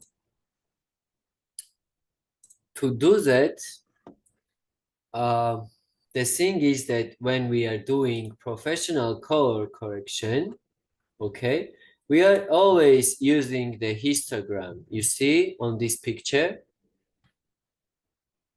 Yeah, I see. Yeah. So this is because every screen is showing different colors, but the histogram never lies. And the histogram is like same as the curves tool we did. So it's like this midpoint is like our like mid-tones. From here to the left is like darker part of the image, and from here to the right is the more brighter part of the image. So it's like shows, this histogram shows how many dark points and how many light points are there on the image in total and how they are distributed, okay? So you see like this is the image, okay? And this is the histogram of the image. So you see like these are the very dark points, the very dark pixels here, the very dark pixels here, and this is the amount shown on the histogram, you see? And then we have like the more lighter parts, all over distributed, some of the like less lighter parts, and very little bright whites, which are shown on this area, okay? But we don't have too much lights. If we had like it would just go up and up. Well, for example, here too, like here not, you see, like we don't have very black points, yeah, on this image. Yeah, I see. Mhm. And we don't have very bright pixels also. Like as it was here, we have very dark ones, yeah? So because of it, we don't have the raised blacks area here, and we don't have raised whites area. So the guideline is always, if you're doing it in Photoshop, here on the right point along with navigate, it will show your histogram. And we always like do correction using our histogram. So you look at these to know how the colors are distributed. Now we see that most of the pixels in here are in the mid-tones. So they are like nor very dark, nor very bright, and this looks in the image. It looks a bit flat, yeah? Because image needs to have some shadows, it needs some highlights and the play of shadows and highlights to look good. And now like this is, for example, overexposed pictures histogram, and we see we have like a high amount of bright pixels on the histogram, you see? Yeah, yeah. Mhm. See it. So you got how it works, yeah? Like this is like that most of the pixels are distributed in the brightest area. So this is the midpoint, and you see like most of the pixels are after the midpoint or like on the bright side, and this is how the image looks. It's overexposed, okay? Yeah. Mhm. And if I were to edit this as a raw image, I would bring it back. You see, like it was like this, very dark, okay? And then it got like this because it was a raw file, which means it saves a lot of information about these pixels, and you can distribute these pixels differently as you like, you get, without losing quality. Whereas if your pictures format is JPG, it cannot do it. If you cannot move around these pixels and distribute it from light to like, for example, distribute it and manage them in the more, take some pixels from here and put in the shadows and in midtones to balance the image, okay? So this is like low-key underexposed histogram here, for example. You see like lots of dark, you get? So this is all my dark pixels here, okay? Yeah, I see that. Mhm. And this is the candle. And a little bit of hand, you see? So if I want to take it more professionally, I would look at the histogram in more like software like Lightroom, for example, or like Adobe Lightroom or Adobe Photoshop, which has the support of the histogram. And then I'm using the same effects such as hue and saturation, brightness, or curves that we learned, but I don't look at the image. I look at the histogram to know exactly how many pixels and where they are, okay? Here also we see like it does not have highlights. You see it's like nothing here, and it has like little blacks, and all of it is like a little like more like mid-tones in the middle and a little bit towards the white. So, and it looks like a low contrast. And now we see like the first picture, for example.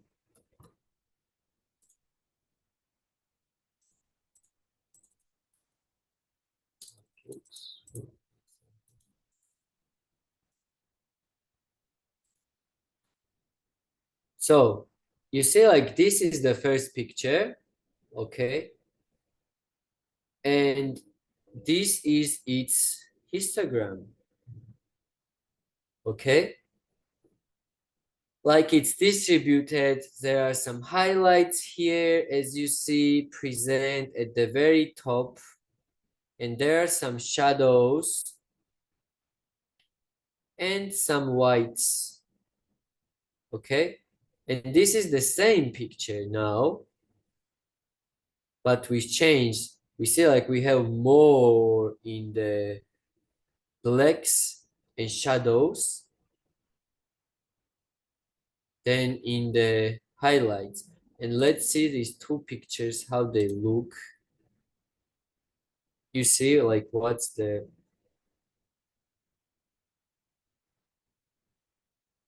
Yeah, the second one is obviously richer than the first one.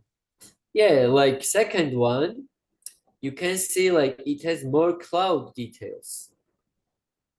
Yeah. Why is it? Because they moved these highlights, which were like these points, the brightest points. You see like this part is represented here on the histogram. Okay. And they moved it towards to more darker area, okay, which gave them like more shadows, more like dark parts and more contrast, okay. So that's the answer to your question. That's the guideline. You should like look at the histogram, and if you have the raw file, you can distribute it very easily. Like just you will look and you will see like, oh, I have like lots of highlights here. Like I see the highlights are peaking. You see, like it's at the peak. So I would need to move this a bit down and then distribute it to here just by like same way as you just reduce your brightness in the settings in pixel art, for example, you see? Just we really don't have histogram here because it does not support raw files. And yeah, like if you have any more questions about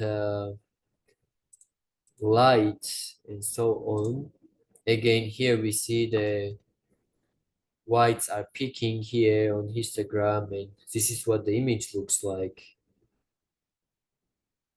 Did you all like understood the principle of like how this... Generally, to understand the principle, you need to play with it. But I understood that if you want to do something serious, then you need a raw file format and some of the professional or half professional programs like Adobe Lightroom or Yes, but like Lightroom is better. yeah, but with these tools we can change and JPEG file format you can change. Yes, you can change it. You can like you cannot revive a picture like this, for example. This can a raw format do, Mhm. because when you take a picture, as long as it has the dark information about dark pixels, it also keeps information about the light pixels in the file. You get? That's why the raw image will be like 60 megabytes, where the GPA will be like 1 megabyte in size. This is like same example. For example, like there is like this row, it was like this, they made it like that, or it was like this, you see, the original, and they made it like this. vice versa. This is like what the raw can really deliver. Okay. So now we'll move on our next like interesting tool, and this tool, and you should know that all of these tools are present in Photoshop with same name and same function. So now I will delete this picture. I have a small question. Yes, yes. You have shown by the previous examples the difference. I mean, we can get back to the original position if the picture is made blurred or so. How does the forensic science applies here? I mean, Sorry, the sorry, criminal side of the pictures, for example. The sorry, I did not hear the last what applies, if you can repeat. the forensic science. I mean, if there is a criminal case, the forensic scientists, they come and they play with the picture and they get the original form. How far it is? It's about still like if Like changing the crime scene, for example, removing the blood, etc. yeah, I mean you can do it. You I mean, can how far can you make it? I mean, the forensic scientists in the criminal laboratory, how far they can prefetch the original? the thing is like they can do it like unlimited, but it can be identified that there was some interference. That's the thing. Like there's no way that you manipulate an image and it cannot be interfered because the file keeps more information, and if they like decipher the file on deeper levels, like some ITs or some more like let's say some hackers, they can like get more information out of it. They can like see in what devices the file was open, in which softwares it was open, and what times, and they can tell that it's like not the original but the manipulated one. I have just asked this question because of the fact checking for the journalists. For the journalists, I really don't know a simple tool about it to like check, but it's all about also about your eye. If your eye can understand, you can like just maybe zoom in your picture more, and if you zoom it in very much, then you can see that it's been modified. You can check the pixels, okay? Okay. That's the thing. Or there might be some platforms, some websites that if you upload the picture, it will tell you that this one is modified or no. Okay, thank you. That's also like, okay. So next tools are like more like retouching techniques. So retouching is changing the more like looks for the skin, face, like appearance, and so on. So there's like 3 tools next to each other, and all these tools are named same in the Photoshop because I believe that this platform is kind of like cheaper copy of Photoshop. The icons and everything looks same. So we have like the healing tool. We have clone stamp tool, And we have blur, sharpen, or smudge tool. It's like 3 tools combined. So let's start with the healing tool. It says remove spots, unwanted objects, blemishes, and clean up images. So we have this test image where, for example, we want to remove the blemishes. We can like zoom in, first of all, in our work of area. We take this heal tool and look like when I enter into a tool, I have some settings on this section for each tool from where I manage the tool. So I can have like spot, choose the method, or soft, or like I can take like out an object. So I would need like soft maybe to try. And I can take the size of my brush, which I want to be smaller. So I want you to just first just look and just see, and then we'll do this exercise so you will like remember it better. So it's like if I just click, you see like how it works.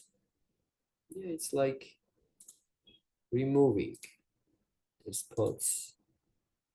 And I can like go spot by spot.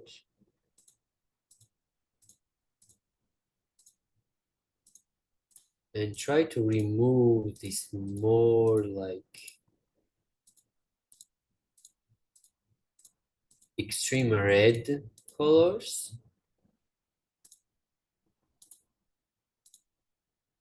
Okay.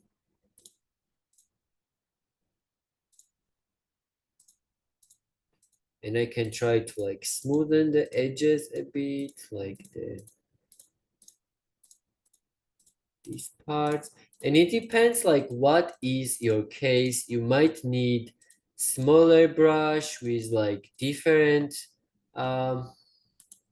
settings, or you might need like bigger brush with different settings. So we see like most of the blemishes are kind of removed, but it still looks like kind of red. Now maybe I can try and use the clone tool, which is like, first of all, there it says like mode is like source and paint. So it is like the clone tool works, you just choose a source point, and from this point, it will copy to wherever you want. You see, like it's copying from here to here, just like this. I can click down on Shift to switch the mode, so I can like choose different area to copy from. And then I can just go on and make it like more white, for example. So I'm just like not trying to make it perfect, but if you give it like more time, if you, for example, do it with the smaller brush,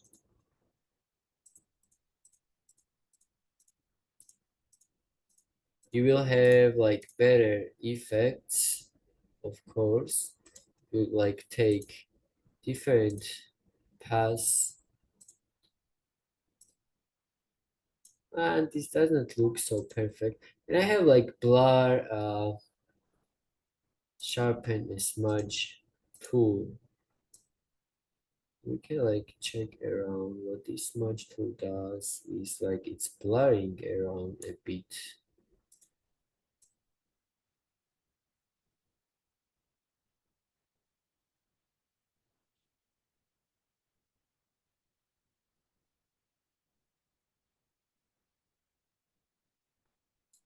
So this really doesn't look perfect, I admit.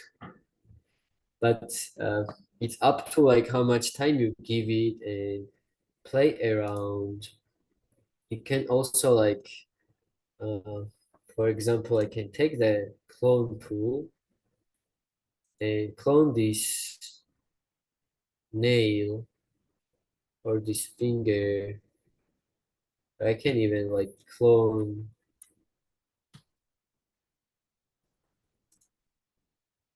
So here I have all the settings for my brush, like I want it to be more soft, more bigger, more like sharper. Depends the way you play around. I can take this eye and put it here, and now she has a third eye, for example. So you can like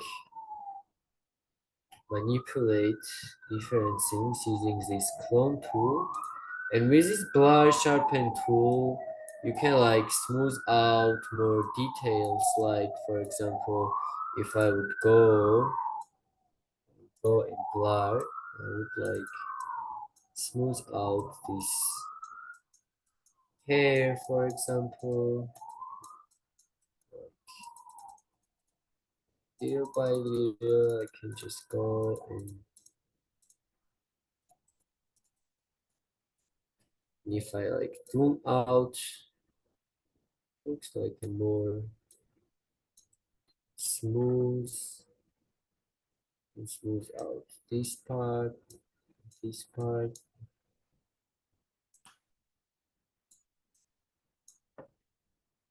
If I even like try to make this look better, it's not that easy because like she's wearing makeup and it's not easy to mimic the skin here completely, because you can see these edges are really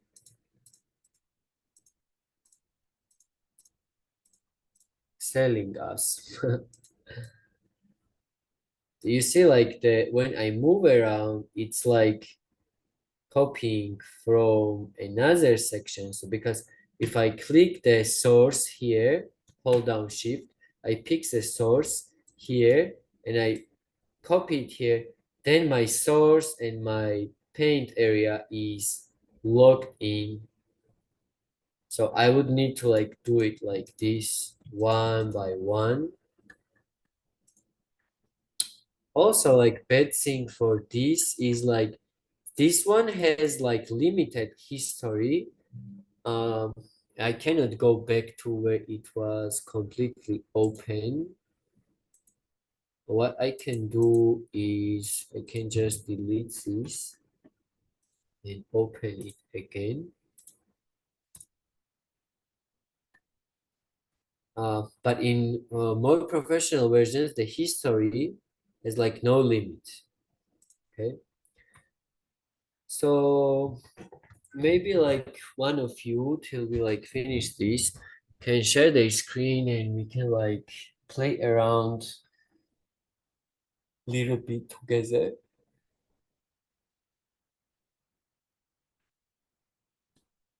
So who wants to take a part? I can do it again. Okay, okay. I cannot say that I have much better results than your. You need to unshare your screen so I can share mine. Okay.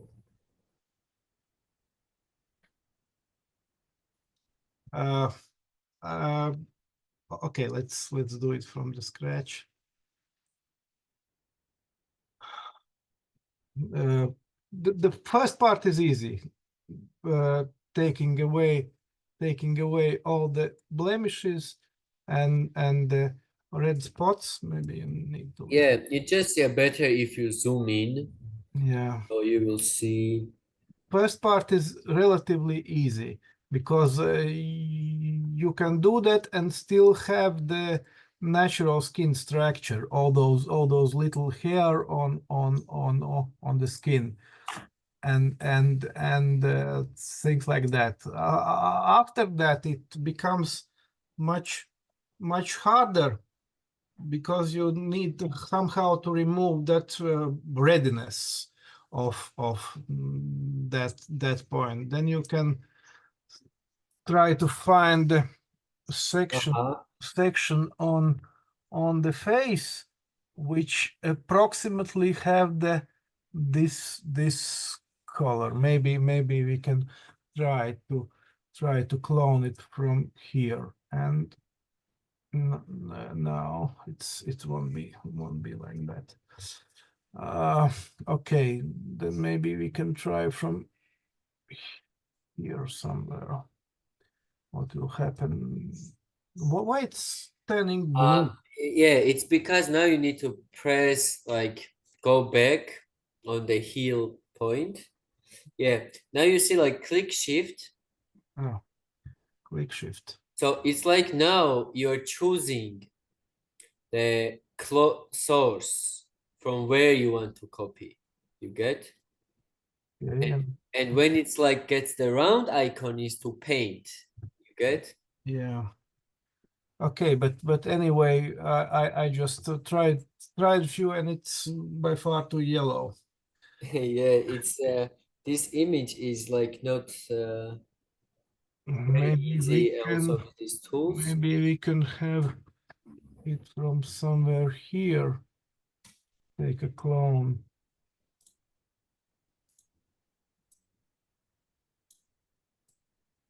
Yeah, but you are quickly losing the skin structure. You just put some. It's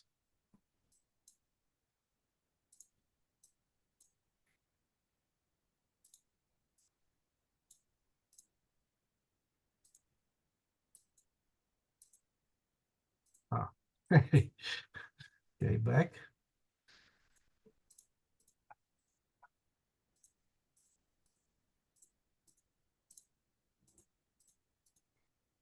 And when you are this far and you have completely unnatural image, then you can try to blur some of your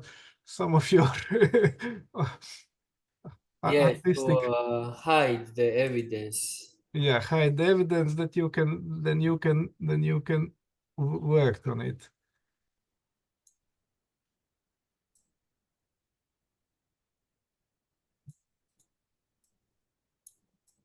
Well, I cannot say that it's a good result. Maybe Well, it's about that you just understood the principle of the tool. no, it just shows that it's much harder to uh, credibly change the image than people can think, because to hide the evidence that you are working on it, it's not that easy. I understand the tools, but I don't understand how to make it look more or less natural. But it's like about practice, you know, like for example, now I tried something else and it looks a bit better than it was before. Okay, then maybe you can share. I will stop sharing my screen, and you can share Yeah, it's yours. just about a bit to have your practice too. You get like it's not expected to do the best one at the very first time. Yeah, and the problem is that the lower part of her cheek is a darker tone, and the higher part is another tone. So you cannot See, put. the thing is that you can analyze all that information, okay? That's very good. So you just need to use that information. So you need to create a color gradation and like make it look it's moving seamlessly. So just let me share my screen and I will just show you, for example, like this is what I got, kinda. It does not look perfect, maybe, but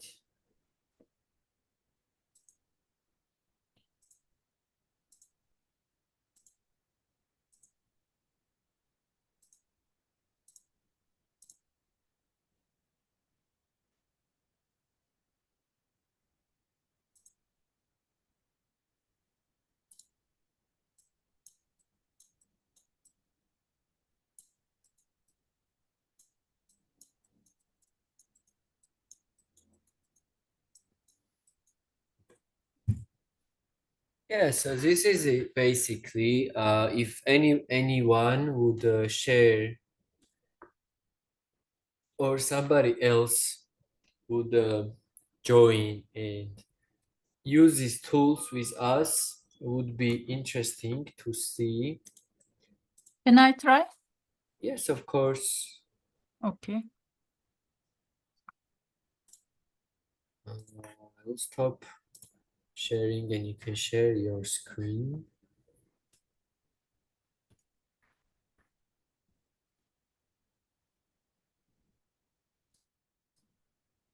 Can you see? Yes. So this is the original picture. Okay. I have got what you want, and the previous colleague had also very good exercise. I have tried something else. I have tried to locate this area and do the changes within that area in a unilateral form. For example, I took one pen. I took this pen and I tried to draw a line. Why doesn't function now? Because you need to select the layer. This one. Yes. So within this area, I want to make the same blurring, for example.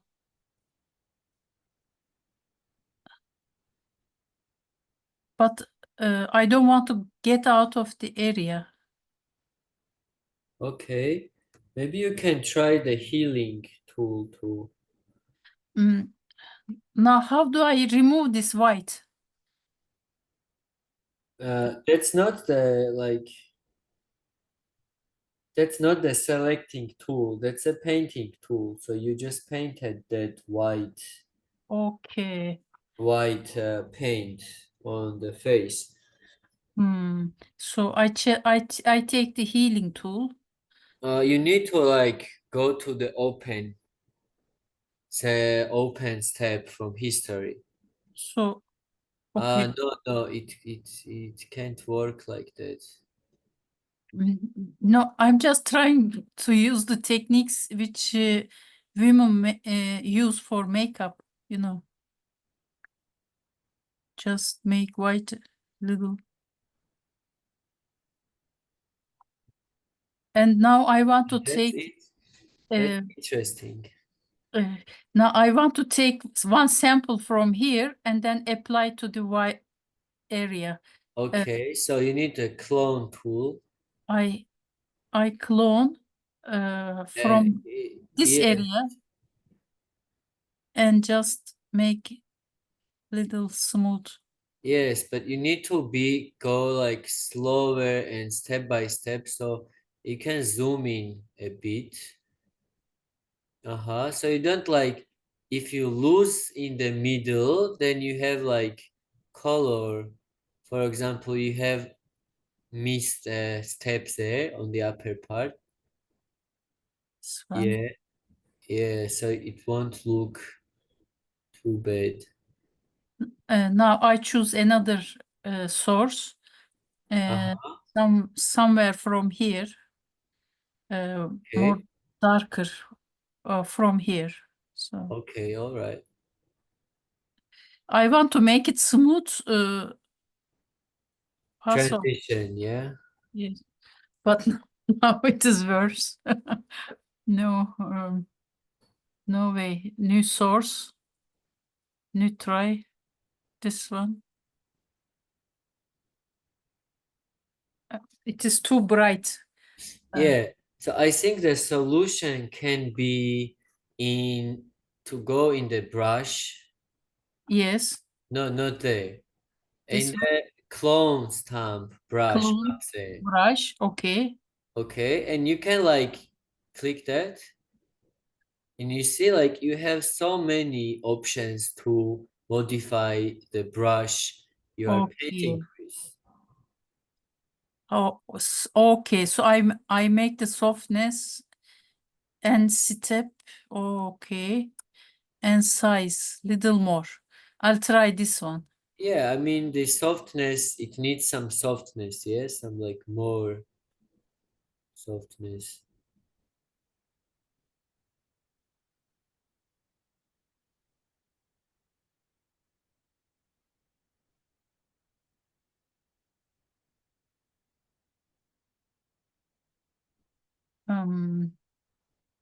Take another That salt looks, from here and make.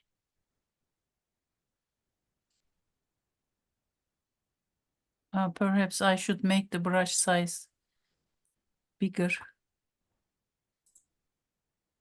Take from here. Oh, what is what it's is like you have a too big size. too big size? Yeah. Yeah. So Oh, it's okay. I think you okay. understood how the tools work.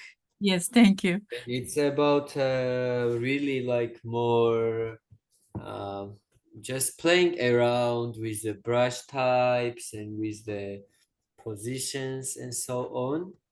So I will share my screen now. Okay.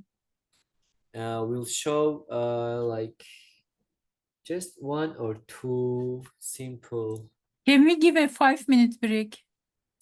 I think we can like have a bigger break of like 20 minutes and then move on the next topic. Okay, thank you. So in Yeah, 20 minutes. because the next things here is still about colors, like a little bit of filters like this, and maybe we can leave it out. What do you think? It's like not very some special information, but just simple tools. I think we covered the basics. What do you think? You can tell me and we can decide. I think we covered the basics, and maybe we can spend the last little bit more than an hour on podcasts and Yes. So let's have a break, Okay. like 20 minutes, and then we cover about podcasting and all around that. Okay, thank you. Okay.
So everybody's here.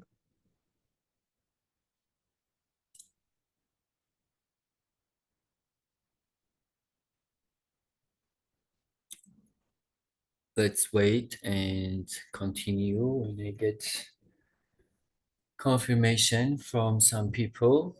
I'm on. Okay, who else is here? Okay, we have. I'm here also.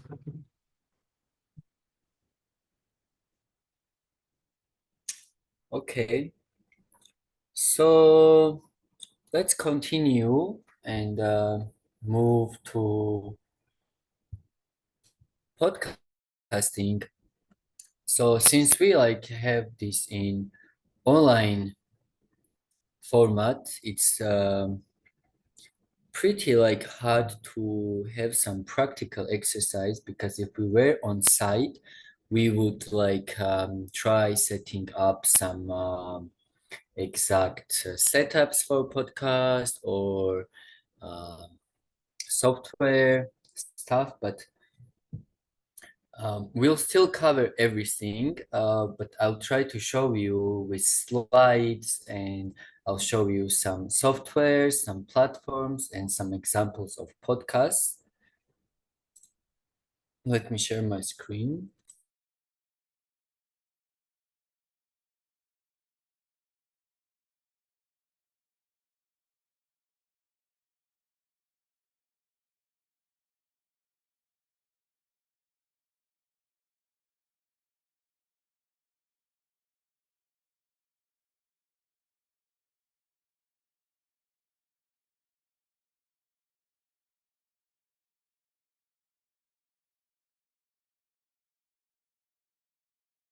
Also, I would like to say that there is like one software that I will quickly cover, the streaming software. And if any of you has a desire, it's a free software and you can download it, and we could do it on your screen too.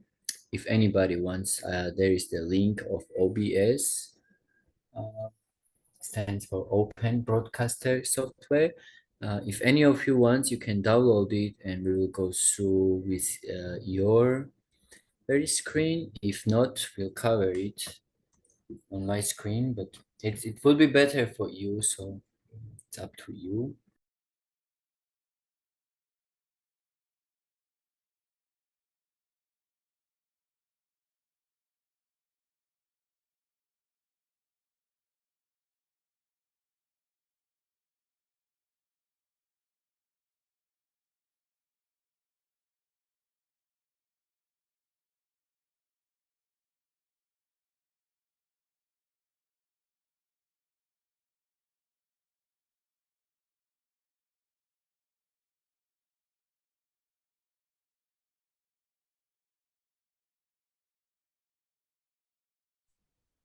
So I think you can hear me.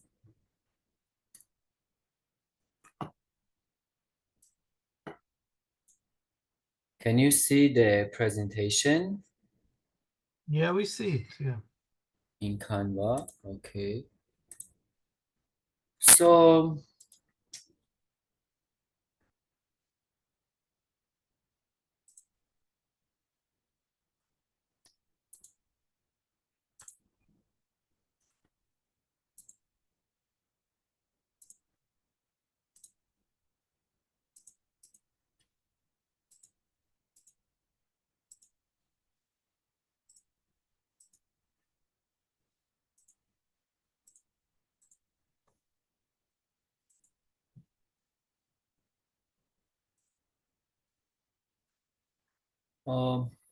okay, so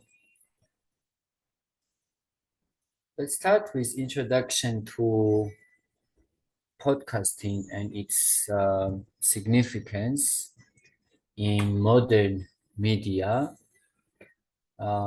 So to start with, like, podcasting is a method, to say, of distributing your audio and video content via the internet.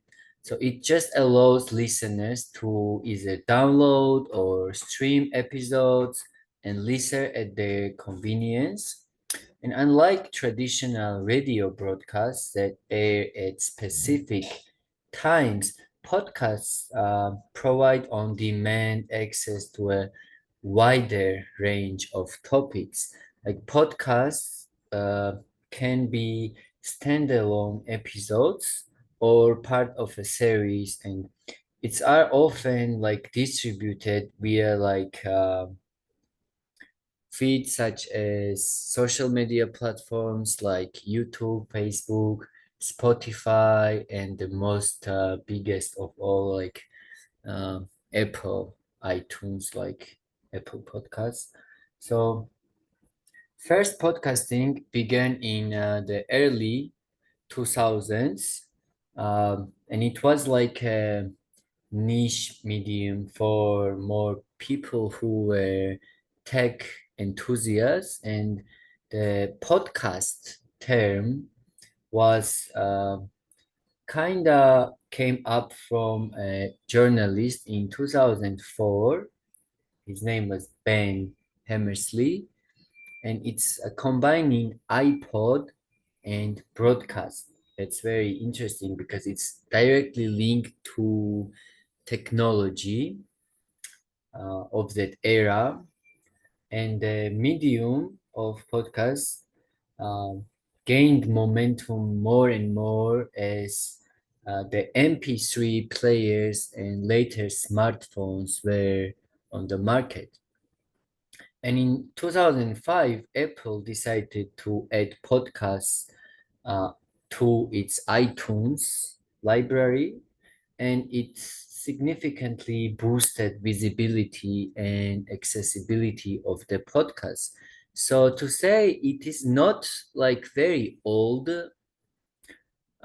medium, it's like still kind of fresh. Like 20 years is not huge amount of time, but the rising of streaming services and social media uh, grow, like it helped the growth of podcasting and uh, leading to having a diverse and more like bigger ecosystem of content creators and listeners, of course. So, and the podcasting has truly revolutionized how we consume media and communicate ideas with each other.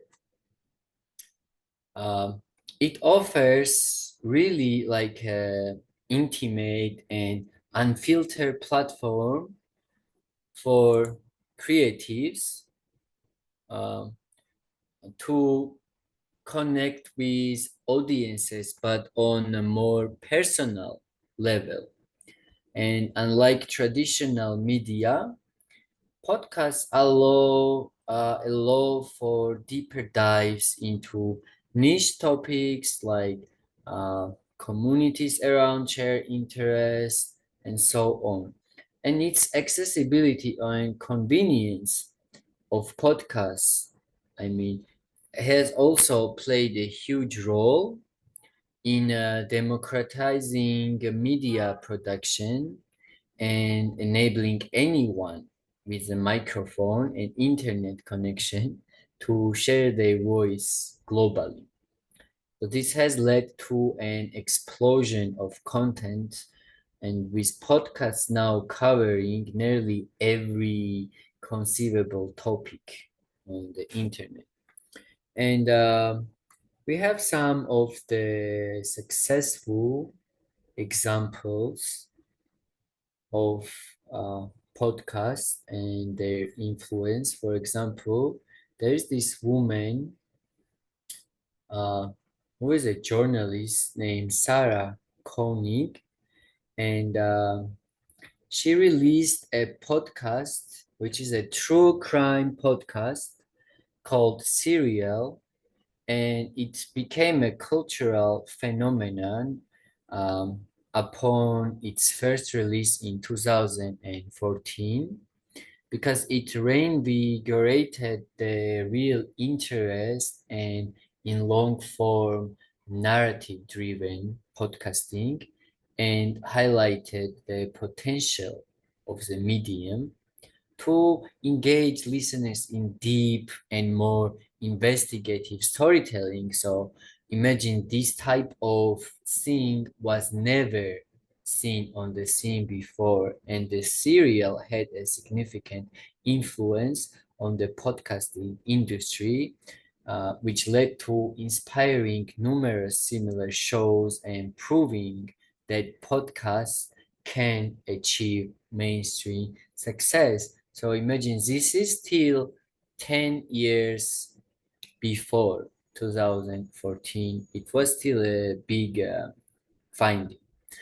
The next podcast we have is called the Joe Rogan Experience, which is hosted by comedian Joe Rogan. And this guy is not only a comedian, does many things. And his podcast is featuring long form conversations with a wide variety of guests, including actors, comedians, musicians, MMA fighters, and academics.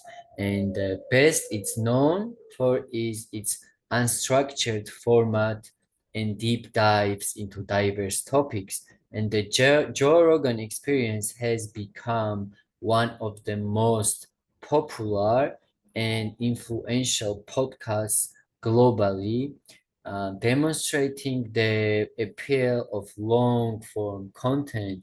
So, after all, his podcast is like not something very traditional for the media. And we see on the picture, this is like from a very famous podcast when Elon Musk smoked weed with Joe Rogan on his podcast. And we can like see some of his like part of very popular podcast.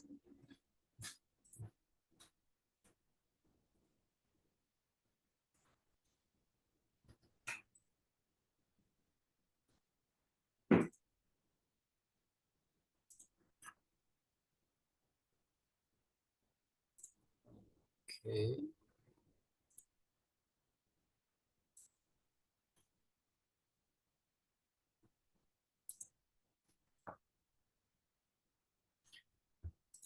So this is the episode. Is my screen visible? Yeah. Yeah, visible. So this is the episode where they, with Elon Musk, In that bizarre, it's one of the weird.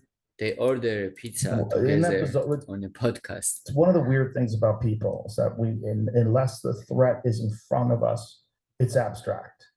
Unless it's like, real, is the pizza here? Oh yeah, pizza's here. So it's like more, how to say, like pretty open platform with no like very traditional approach of how you should sit, what you should like view. Like you see he has drinks on the table and they often like drink some a little bit of alcohol, and this guy has like millions, hundreds of millions of followers and billions of viewers on all the social media platforms, and especially is known for its content about some very like interesting points, such as like uh, interstellar travel or like travel in the deep forest of Amazon. And his guests are really like all the very interesting people, including Elon Musk. And Was LA like 4,000 years ago? I'm like, it wasn't around. And I said, what would it be like 4,000 years from now? probably got buried under rubble, I guess. Probably very similar to what it was like 4,000 years ago. Yeah, exactly. And Except then less radioactive. he asked me, did they speak English 4,000 years ago? I'm like, nope. Here we It's like, go. will they speak English 4,000 years from now? Probably not. I should point out that I never eat pizza. Really? Never. Why not? Because it's not really good for you. Well, I don't think anyone's gonna accuse pizza of being like the healthiest thing in the world. This looks awesome. You want a plate, Jamie? Get in there, sir. Grab a piece. All right, sick. Let's go. This is awesome. And what's the name of this pizza place Living again? life. Pizza Leone. Pizza Leone? Shout out to Pizza Leone. Oh, yeah. That really hits the spot. Also, And you see, like that, the cool part of it is like, he has a lot of freedom in his podcast, and the important part when you're producing your podcast is that you have the most success if you can make your viewers feel like that they are sitting there with you. So it means that you are not very like close, not very like conservative, or how to say, I don't know, but I think you get the main idea, and you get how much fun his podcasts are when they Good job. just like talking around, I mean, I'm no eating Dave pizza Portnoy. with I'm not like Elon Musk, and our pizza analyst who probably, I'm not going to rate it. It's excellent. This point, I really gets into pizza. Oh, man. Oh, man. so I think you got the main points.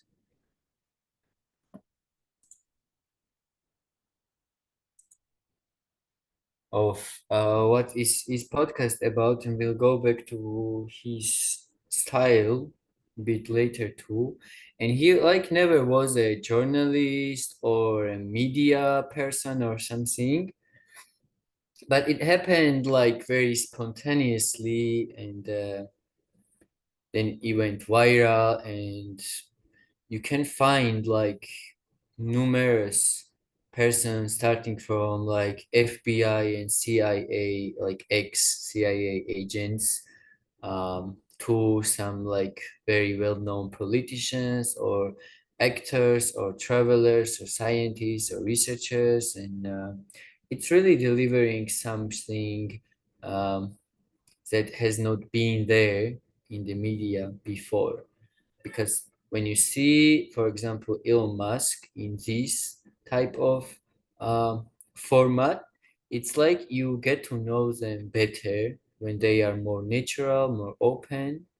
And there is like one more podcast. It's called The Stuff You Should Know. You all see the presentation, yeah? Like, because I switched the window, and it should be visible.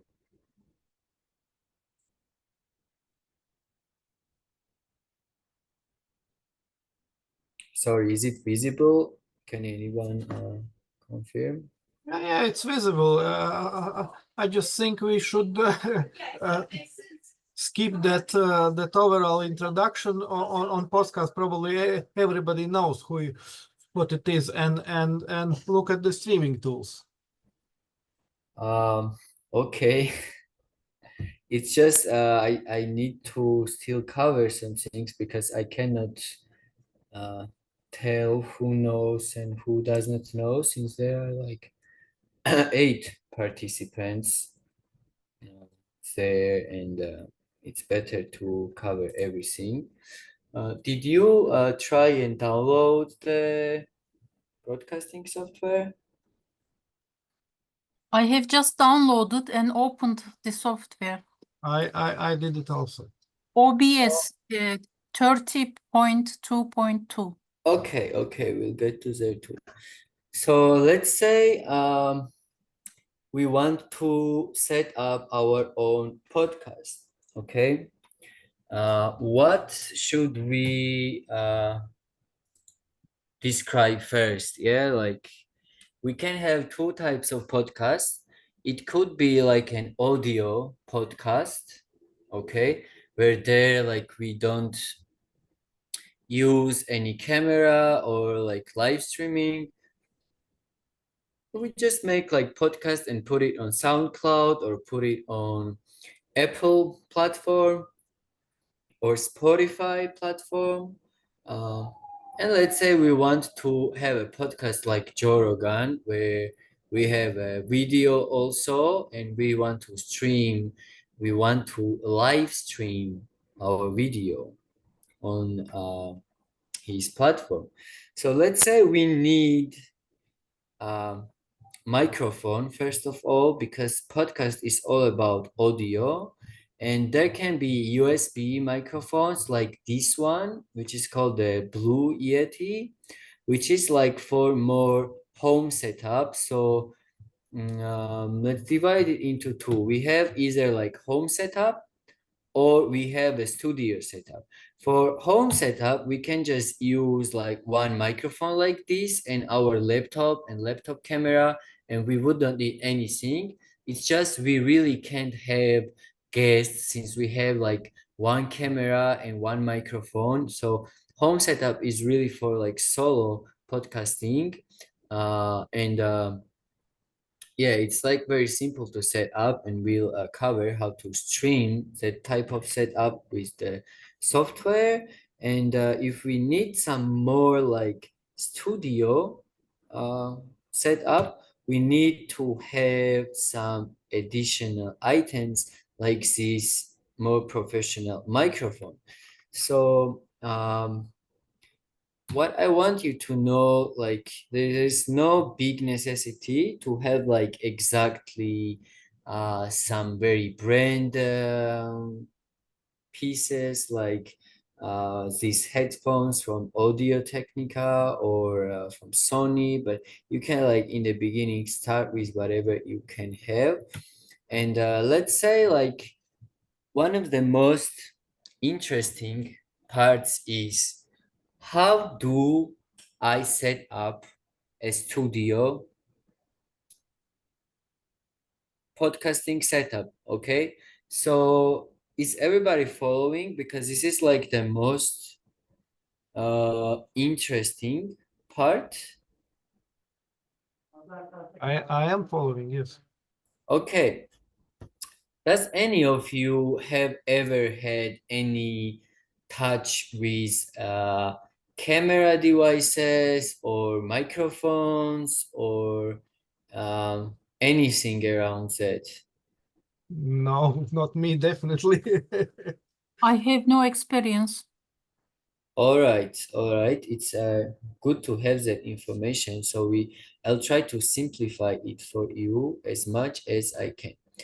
Now I want you to take a look at my mouse, and I will point, and we're gonna go through on this slide. It's very simple. Sorry, how the podcasting setup really works. Okay, so it is like I have audio source, so I take audio. Okay, I need a device to record audio, to capture audio, and I need a device to capture video. Okay, so this is the main beginning point. We're not gonna talk about setting up the studio, setting up the lightings and the tables and all that. You understand? This is about more technical. So how to make my audio and my video to go live stream or some platform like YouTube or Facebook. Okay.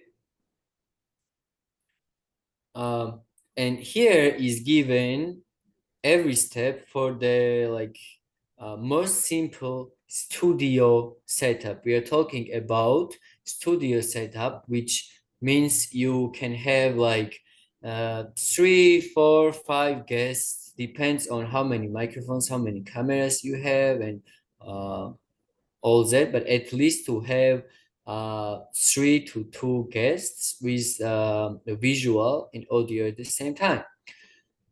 So when setting up this or like scheme, this setup, you have to think in terms of you're setting up like a puzzle, okay? And this is very simple. I have a audio capture device here. For example, let's imagine we are in the studio and first we put a microphone, and this microphone has some type of cable, which is in most of the cases, this type of cable, which is called XLR, the professional audio cable, okay? And the microphone cable comes through, microphone connects, just look at only at the microphone for this time, forget about the visual, let's concentrate on how to connect our audio. And we take the microphone with the cable. So each and every device has input port and output port, okay? So if I have output port of XLR, I need to have input port of XLR on my audio mixer also, okay? Because if this doesn't have the same type of port, then the puzzle is not complete. It does not fit into each other, okay? So the audio mixer generally is like controller for different types of audios, and the mixers have different channels, which means like, for example, this is a 4-channel microphone. We see like 1 channel, second, third, and fourth. It means it can unite 4 devices. It can unite 4 microphones, or maybe you can plug in a guitar, or you can plug in your phone, or whatever that's like giving it audio signal. It's uniting 4 different audio devices. It can unite 4 different audio devices and then send that audio signal to wherever we want. And I need you to like confirm if you understand on each step, so I will know to move to the next step or to like show it deeper. So do we get the principle of how to like, why do we need a microphone connected with the suitable cable to the mixer? Because if I have like 3 microphones, I need all of 3 microphones together in one device here, from where I can control which one is louder, which one is lower, set it up, and then send it to my computer, and from computer send it to YouTube. You get? Because I cannot connect 4 microphones to my computer, so I need like an unifier. So is it clear for everybody? Yeah, obviously. Obviously. Okay, so first step is I take audio, just audio with cables into my audio mixer, and let's leave it there, okay? It's just say that whatever you speak on the microphone is heard in this audio mixer also, and let's leave it there. Then I just set up my cameras, okay? And I need either this type of cable, which is HDMI, or SDI. There's like these 2 main types. Let's say like we have HDMI cable. This is like more into technical details and I won't go to it. You just understand the principle of how I would set it up very easily, but also like very professionally, okay? So I already have my audio set up and it's in the mixer. Now I need my video. I just set up my cameras, and there should be a camera, should have a video out with a cable, either an SDI cable out or the HDMI cable out. And this video out of the camera should be matching with output of the camera, should be matching with the input of my director controller. You see, like it has HDMI ins. It means it can input the HDMI cable signal from the camera who has HDMI output. Like the same principle I had on the microphones, okay? I need a cable and mixture in a way that it connects my microphone type with the audio mixture type. Is it also clear? Yes, it is. Mhm. Okay.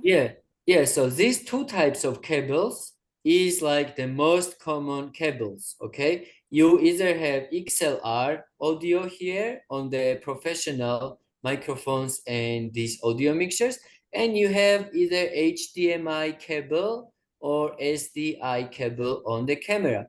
So there is one thing now. Camera can also have its own microphone, you get? And the HDMI cable is a type of cable which can transmit video and audio at the same time in one cable. You got? For example, XLR can only transmit audio information, but HDMI can transmit video and audio also. You have any questions? No, it's very understandable because HDMI is standard video cable in any device now. Yeah, because it can transmit audio and video also. But why I do need to have separate stream for my audio in my mixer? If I can like attach a microphone to a camera, okay, and put it directly through HDMI into my controller. Can anyone answer that, or should I tell you?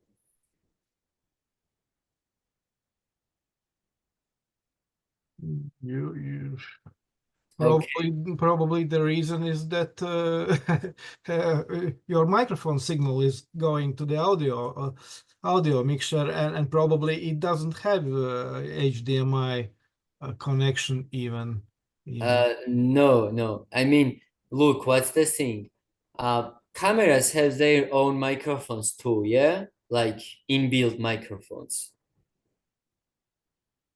Okay, like without putting an additional microphone like this on a camera, it has its own inbuilt microphone like a smartphone has, yeah? Yes. Mhm. So why I don't take audio from the camera directly is because if I have 4 guests and I have my microphones on each channel on my audio mixer, I have more flexibility over controlling my audio because some guests might be talking silently, some might be loud, and I need to balance my audio. So this is what the mixer is doing. This is solely just purely controlling audio levels, okay? Like how much of the bass, how much of the higher tones. For example, the first microphone is Elon Musk's microphone, and second microphone is Joe Rogan's microphone, and Joe Rogan is a bit loud. I will lower the second microphone a bit so I'll balance. But I cannot do that if I take my audio directly from my camera into my streaming device. You understand? Yeah, that's understandable. Yeah. Mhm. Yeah. So for that, so that I don't have some error, I should mute my camera microphone because I don't want my camera also to take audio at the same time with my independent microphone stream. You got? Yeah, it's clear. Yeah, it's and that muting either happens. Sorry, we have some question here.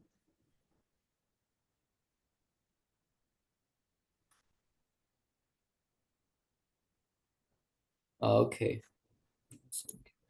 Um, this is like, yeah. And there's like, either I mute my audio in the camera itself, because again, why? I don't want my camera's microphone to also take the sound in the stream at the same time as my high quality microphone, because I don't need audio from the camera. Either I mute it from the camera settings, or I can like mute it from the streaming device, and we'll get to this now. What is this about? And you see, like, this is the streaming controller, one of the best on the market now, and one of the most used. I also personally use this streaming device, and it's like very good. So this is Blackmagic Design A10 Mini Pro, and what it has is, it's a 4-channel stream director. So it can connect 4 cameras, like 4 HDMI cables. This 5th one is to take out the signal on a monitor and just to watch it on your monitor, okay? And it can take in 2 audio signals. So what I'm basically doing is I take information from my microphone, like audio, connect it with the decent cable to my mixer, and then I connect mixer to my streaming device, streaming controller here. And I take my video with my camera with a decent cable, maybe HDMI or SDI, and take it into also my controller.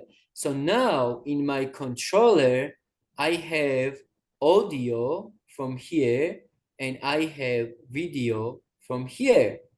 And now I can send this audio and video signal with this USB-C, very well-known cable, to my laptop, which would have a USB-C port like new laptops have. So why do I need to send it with this and not to send, like, you can say like laptops also have like HDMI, and why not send directly HDMI cable into the laptop?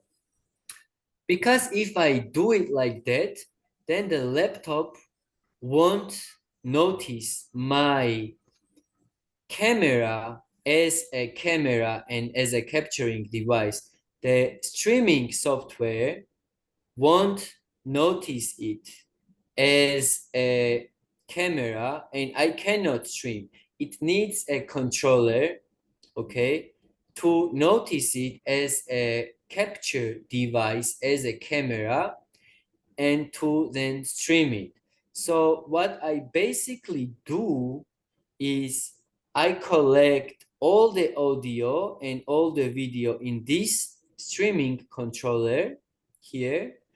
And here I can like turn off this first, you have like 2 audio channels, like microphone 1 and microphone 2. I can either turn it on and turn it off, which means if I connect this mixer here on the microphone 1, it's like all my 4 microphones now are on this channel, and I can like turn them all on and off. I can also turn microphone for separate cameras from here, and I can switch to like which camera I want to be visible in the live stream. It's like very simple. You just click the number and it will show that camera. For example, I have 4 cameras and I have 4 microphones here, and then all of these 4 microphones and the mixer is connected with suitable cable like aux cable into my controller. So this is very simple. Like everything is gathering in this director's controller, like streaming controller A10 Mini Pro. All my video signals through HDMIs and my audio from the mixer is gathered up here. And then we just like one simple USB-C to USB-C cable here. I put it into my laptop, and then I open my streaming software. My streaming software sees it as a capture device. It will say A10 Mini Pro. I will select it, and I will have my video shown here. And you see like my audios will be visible here, and we will open, this is like OBS that you downloaded, and we will open it. And then from OBS, I can like start streaming, set up the stream keys, start streaming, and just send all my audio and video in my desirable platform, either YouTube or Facebook. So now I want you to give me some more questions about this setup. I have a question. Okay. I have 4 guests in the studio and Okay. only one camera. Okay. So in my audio mixer, I have 4 connections, Okay. and in my streaming controller, I have only 1 connection, right? Yes. Okay. Yes, it will work absolutely normally. It's just you will have to put your camera on main view, and you will have one shot during your podcast all the time. Okay. You won't have to switch from one camera to second camera, because you just have only one camera input. Okay. Okay. But you will need still the same setup. And this is the most professional and most simple setup for the studio, and most flexible at the same time. That way you would connect 4 microphones into your audio mixer, then your audio mixer into your controller. So you have your audio already connected here, and then like one of your camera connected, for example, in the third port. Then you choose the third to be visible, and then you leave it like that. You connect everything with this one cable into your laptop, and you set up your software, which we will cover, and then just stream it, and that's it. Okay. Are there like any more questions? I would be glad to hear it, because this might seem like, I mean, it is simple, but the more questions we ask and more we go through, it becomes more clear. This is like really like creating a puzzle, completing a puzzle. So far, everything seems understandable.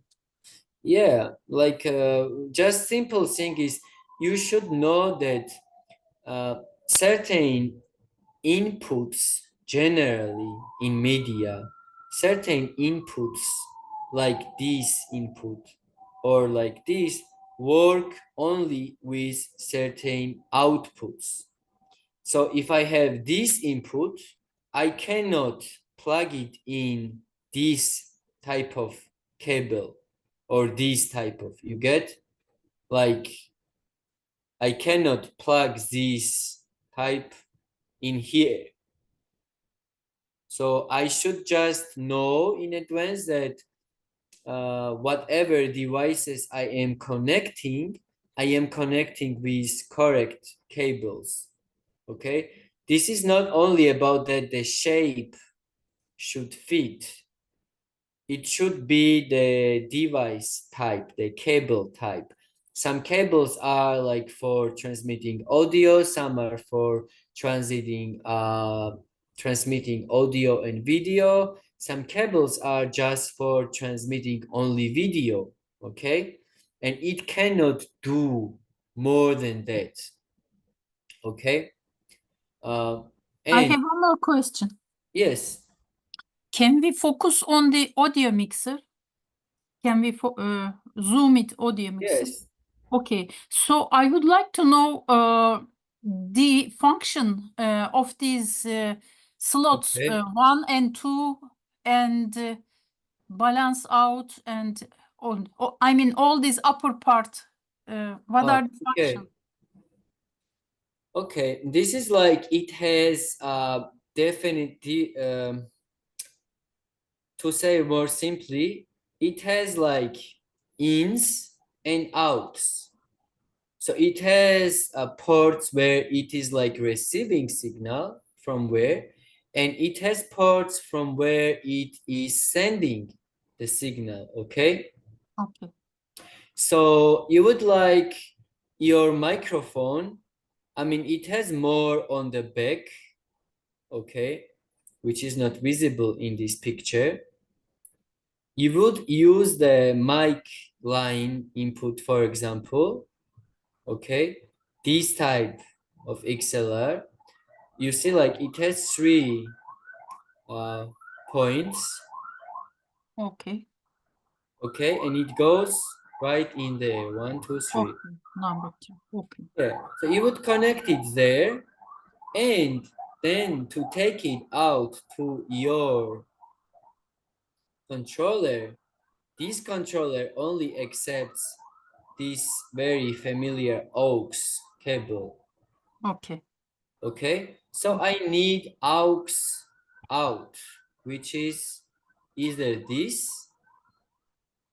you see, like 2 white and red, Yes. and white and red.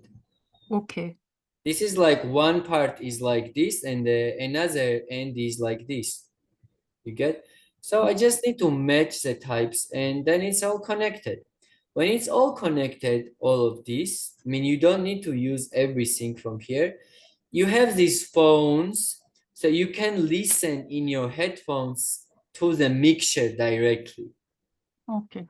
If you need to adjust anything, that's how you do it, okay? Mhm. And here you have, if it's also interesting, you have like main level of all of the audios. This is like main volume, okay? And basically it's written on every mixture what it is doing, okay? You have like this main volume for all of the sounds. Then you have sound for the USB PC. If it's connected from that port, from the USB port to anything, can control that.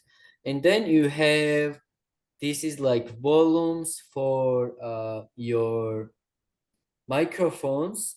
If you plug it in this port, for example, in one first, it's on this line, all of these buttons are for the first one, okay? Okay. So this and this are all same. It's just like it's the first microphone, this is the second microphone, okay? Okay.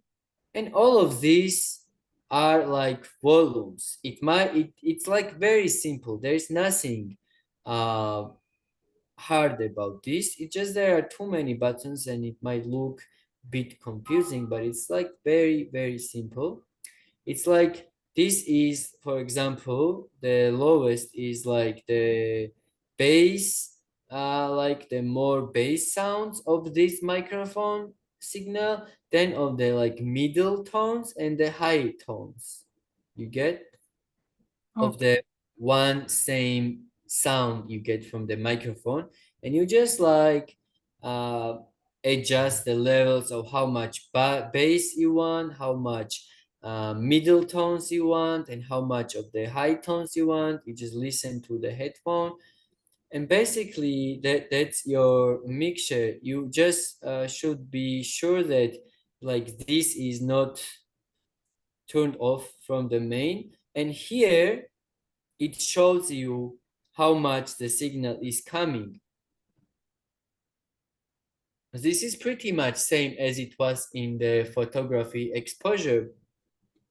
0 is like the good amount. And if it goes past 0, it gets yellow and it gets red. It means it's like too loud. It's so loud that it's getting noisy. And then you need to volume down a bit, okay? Yeah, so it will like show on the light bulbs on here. if it's like on balance or no.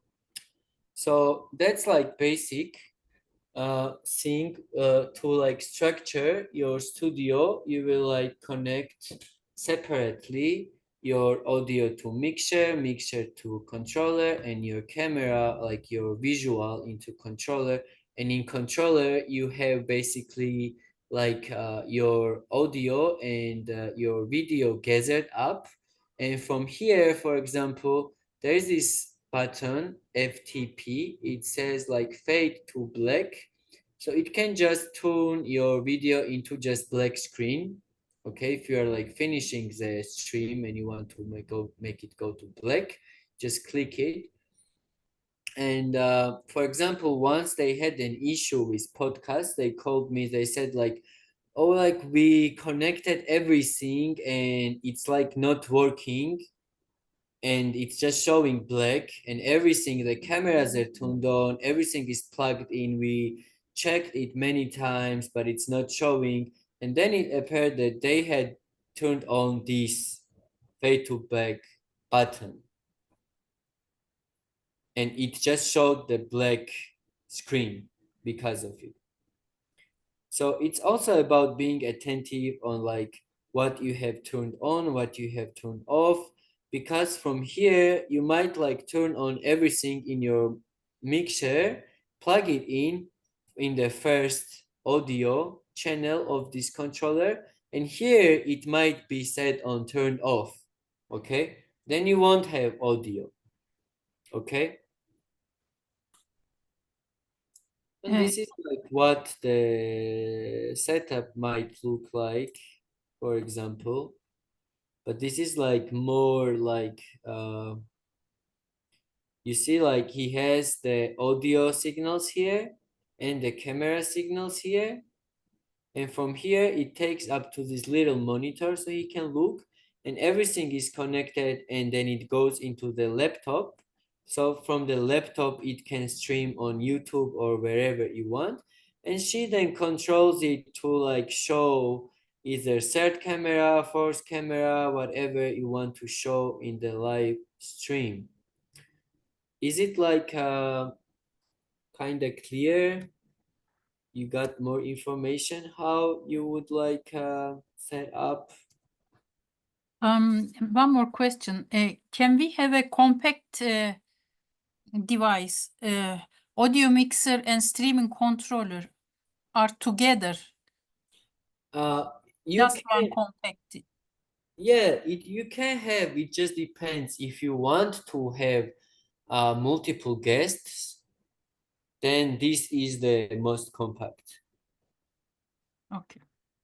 But if you like are alone, or if you have two guests, you can like forget about all the mixers and stuff and put your microphone on a camera and just plug it in to the controller, and the HDMI will transmit audio and video from the camera into the, that's the compact one. Okay. Okay. Now we can move to like, we covered how this like more physical part works, yeah, like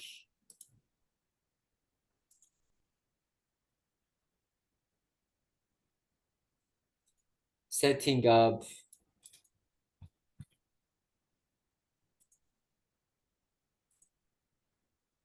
everything and so on, yeah.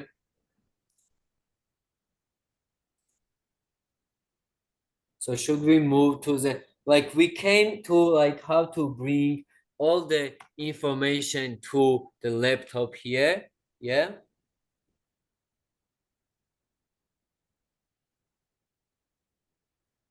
And now how to set up the laptop so that I can actually stream. Okay.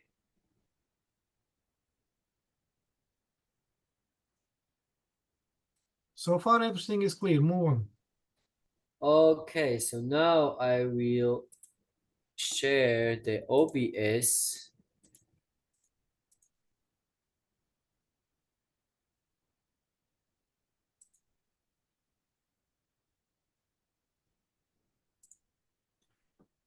So basically what you also need to do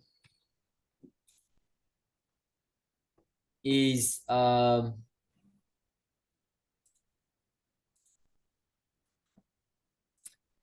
just forgot one more step. There is like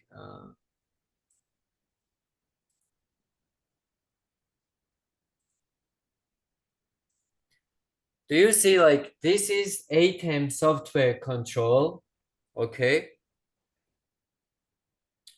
So for streaming to really like make my computer notice my signals as a streaming signal, I need two softwares. I need first of all to make it see the controller, my director controller, and for that I just need their like own software which comes with the that controller. And when I just plug in my controller and open the software, it will just detect, it will say like, oh, it just detected on its own. And now I don't have a controller here, but this is how it looks like, the ATEM software controller. So do you all see it? Do we have to download this one also? Not now, but if you will use that controller from the which was in the picture, you need it. Okay. So this software is like a bridge between my controller and my computer, okay? This software will just make it to so now it says no switcher connected. When I just connect, it will say like switcher is connected.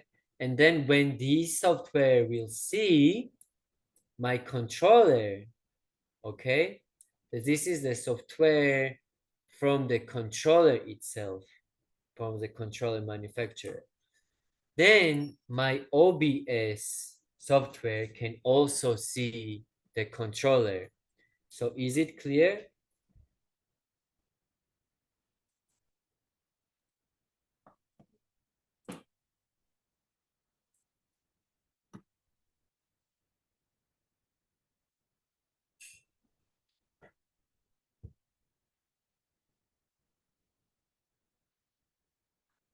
So do you all see the screen of OBS? We see it, yes. Mhm. Okay. Yeah, it's like very simple, like we did in the photo editing software. Here we have like different panels, yeah? We have scenes, and then we have sources here, and then we have audio mixture, which is literally just showing whatever audio. You see, like as I talk, it's showing that the microphone aux, the microphone of my computer, it's capturing it. You see? It means if it's like moving, it means that that particular microphone is working, and I can either turn it on and off from here. And then like rest of it, now we don't really need these scene transitions and so this is like the basic. So from the scenes, I will make like a new scene, like I will call it training test. So this is my scene. I'm in this scene now, you see, like, and there inside of this scene, there are some sources, and the sources will be files or whatever information that I will be streaming, okay? So it might be a picture, it might be a video, or it might be a video capture device. I need to select the video capture device, and then I click create new, and it will say like let's choose. Do you see this little window? Yeah, we see it. Yeah. You Yes. see like it's like to choose the video capture device, okay? This is why I needed controller. This is why I needed to have the software to see the controller as a video capture device. So then this would be able to see. Now in the, and then like now in the devices, there is only webcam of my computer, okay? But if I had plugged in that controller where all my mixers and all my cameras are, you got it? It would show here as the ATEM mini controller. And let's imagine that this is like my ATEM mini, okay? With all my video and all my audio, okay? I choose it and I click OK. And now it's added in my scene. But you see, like, it's here and it has some dark edges around. This is because my canvas size is bigger on the project than this image. So I can just scale this up. Okay. And now I have this video here in this scene. And it shows that I also have some audio and I am ready to stream. But what if I need to switch to some pictures also during my stream? I can click plus again here. And then I can, like you see, I have different types of everything I can add. I can add a video. I can add, for example, I can add an image, or I can add a window capture, which will just share my desktop, okay? Let's say I want to add an image. I will click an image. I should give it a name because I don't want to get messed up. Let's say like tester 01. And then it will say like choose your image, whatever image you want. And I would just go and maybe just choose this image. So you see now this image is with me in the stream, okay? And I can like control from here, you see this eye? I can control whether it's visible or no. So during the stream, for example, I'm in live and I'm talking about this, I can click show this image, then click turn it off. That's simple. Same way, I can like shut down my audio here, click, and it's muted, click, and it's visible, okay? This is like the basic interface. So I just like create a scene, and now what the scene means, I can have another scene. And if I switch it during my live, it will switch to that scene. You got? And in this scene, this is like my work scene for the podcast I make. And here I have a video, which you see put in the sources. And I have a picture which shows like their bank account here in this picture. And I have my capture device, which now I don't have connected. So it's all clear. Even I can have two different scenes and switch between them during my live. But this is like now I don't use it. This is how I can like even put a video and make it visible, I can like make it bigger and show it on all of the screen, show it instead of me. So basically I just like set up all my screen, all my scene with all its sources that I would ever need here.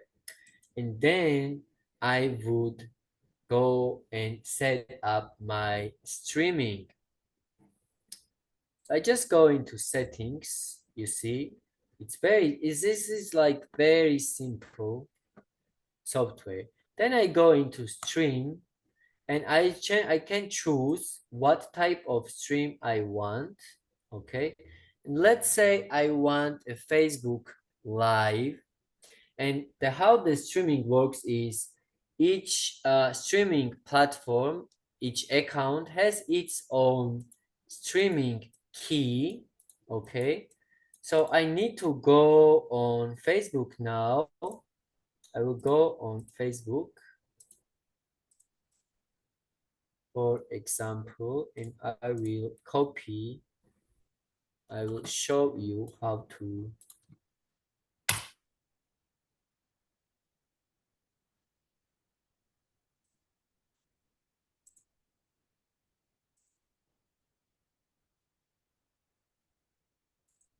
So this is my Facebook. You see it, yeah? Okay. I click the live. I go into live.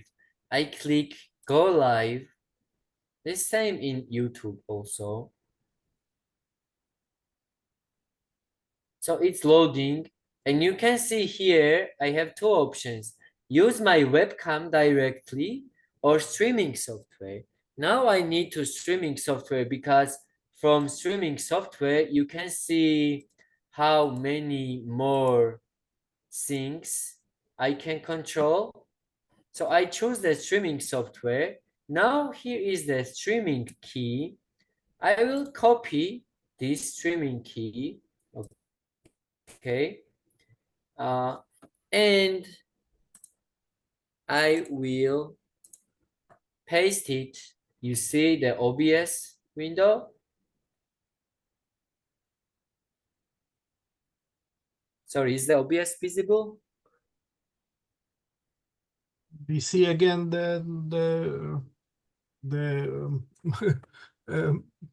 Software, yeah? streaming software. Yeah, so you saw I copied the streaming key, yeah? Yes. So I paste it here now. So the software and Facebook will get connected, and I click apply and I click OK, and my streaming software is all set up. Okay, so now my OBS is visible, yeah? Now switch to Facebook and show that your streaming is going on Facebook. Yeah, so is your OBS visible to you? Yeah. So this is not the end.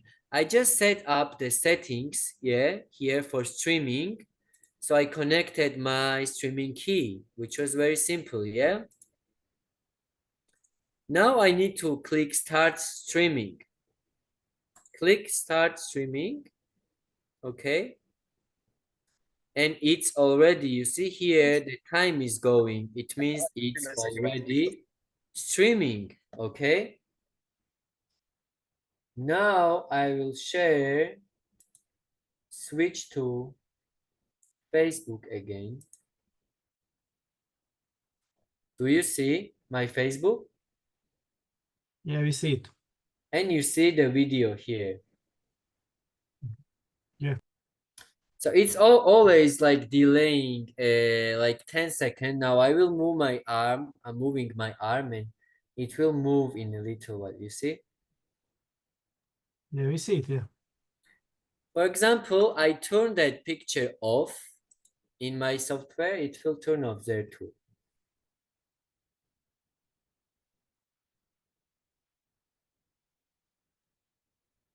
Yeah, we see you, but don't hear the sound.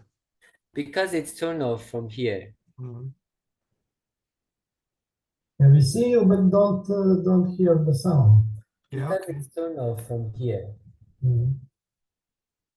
You see, like you heard your own sound because it's streamed 10 second in 10-second delay. Yeah, we see it, yeah. Yeah, because your sound is also recorded in my computer microphone.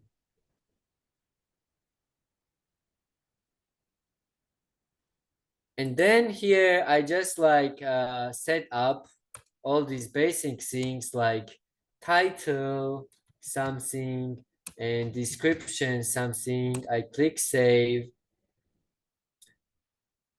And I can like change this since it's like a test. I can put it on only me.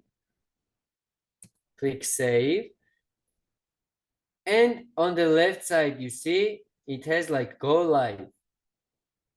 Okay. Yeah, we see it, yeah. So I just click now.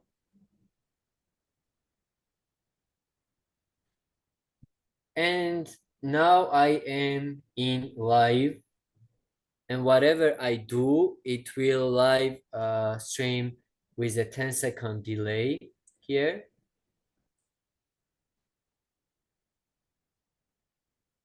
And I have all my reactions, everything here. I will end this live. And same way, I can go into my YouTube and I will show you it works the same way. I click create on YouTube. For example, I want a YouTube live and it says go live. I click go live.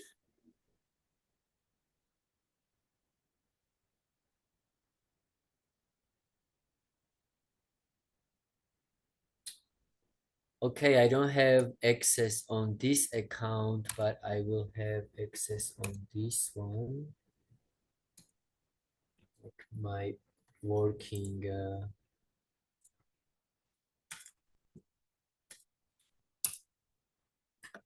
account. And I'll just quickly show the same way it works on YouTube.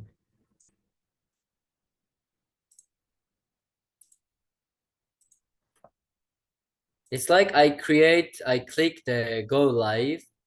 It's in Georgian, but you will get it.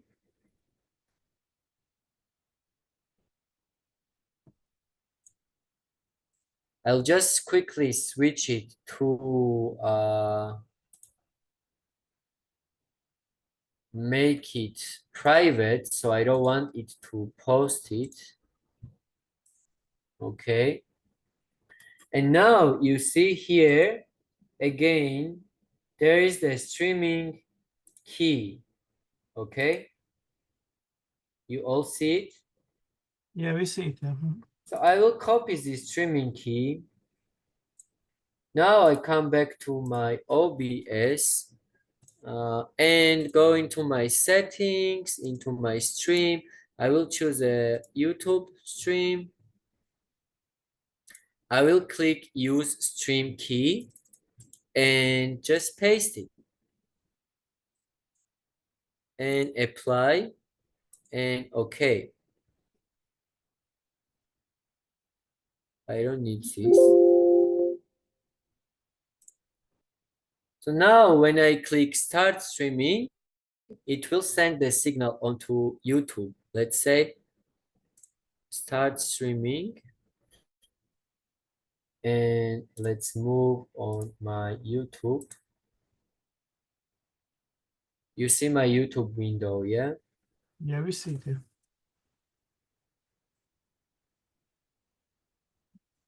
When streaming, how do you control audio quality, like echo effects or something like that? It's either done from the mixer, if the mixer has that, like if audio mixer has that. You get it?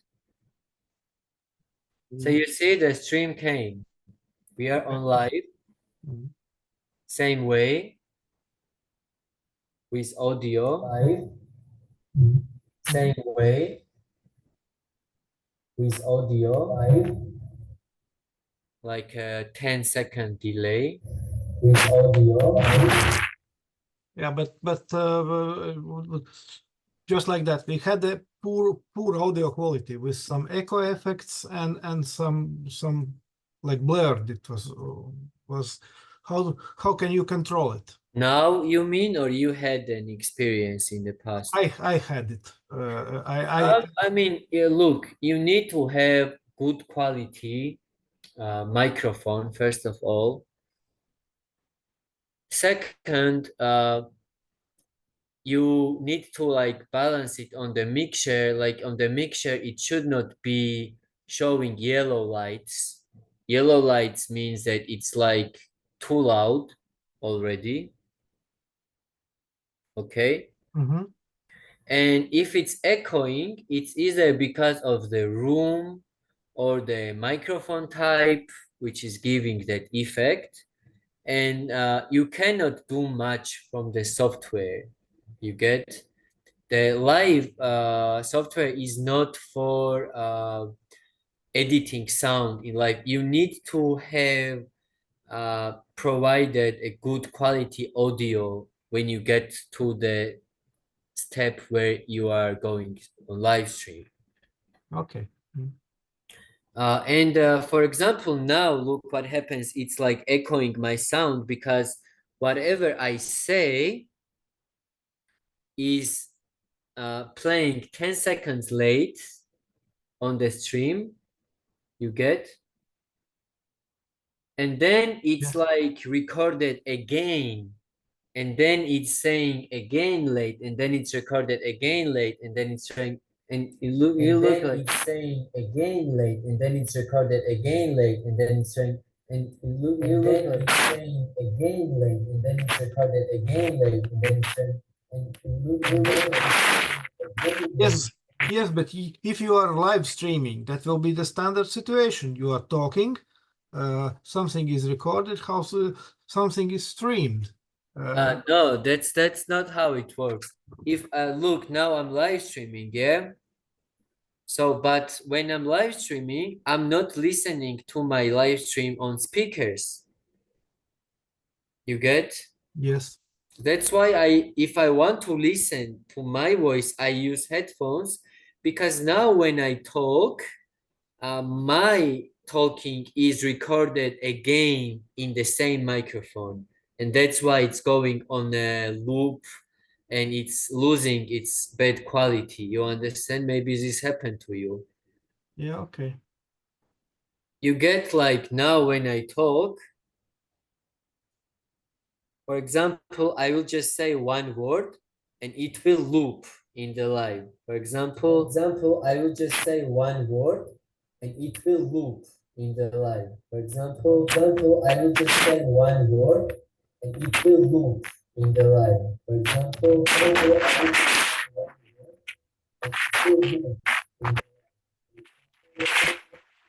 Okay, just basically turn off the speakers and use the headphones. yeah, like don't it's like, because it's streaming 10 seconds late, I say something here, then it's saying there in 10 seconds. And when it's saying there in 10 seconds, my microphone is recording it again. You get? Yes. And the same words are said again in 10 seconds, and it's also recorded, and it's going on a loop. And every time it loops, it's losing quality. Okay. So this is like the main basic. You can like very simply just if you like forget something, you can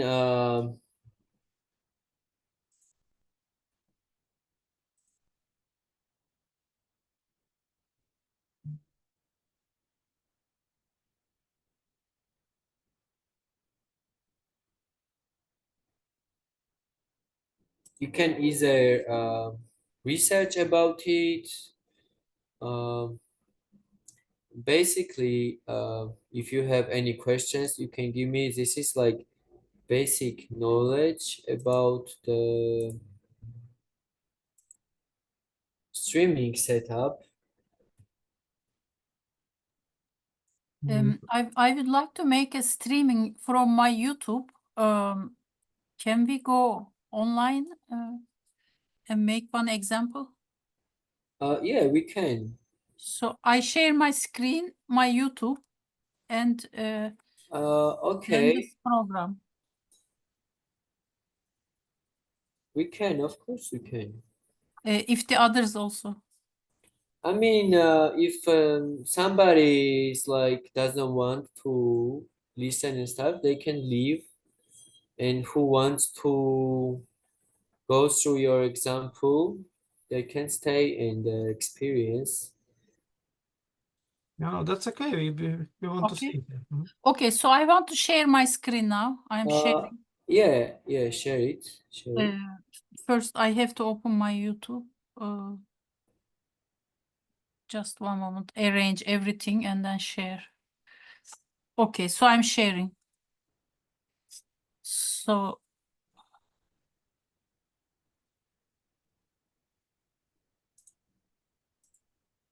You see my screen? I I see. am in my YouTube now. This is my YouTube. Yes. So you should click on the plus button. Plus, okay.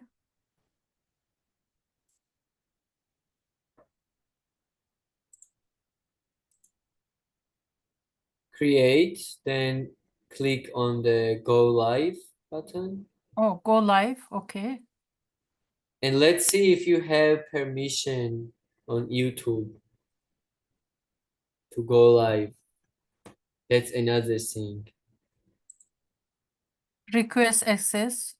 Yeah, it will take time to, Okay. but we can try on Facebook if you want, because it might need 24 hours. It might Yes. need So I stop sharing. If we can make one more example from Facebook, it will be nice. yeah, you can like I mean- go I mean Oh. YouTube. To show you again on YouTube. Yes, another example. Right, I can, of course. Because I lost the connection between YouTube and this OBS program. You lost a connection. You I mean, I couldn't understand well that in that. yeah, Okay. I will quickly show how it works now.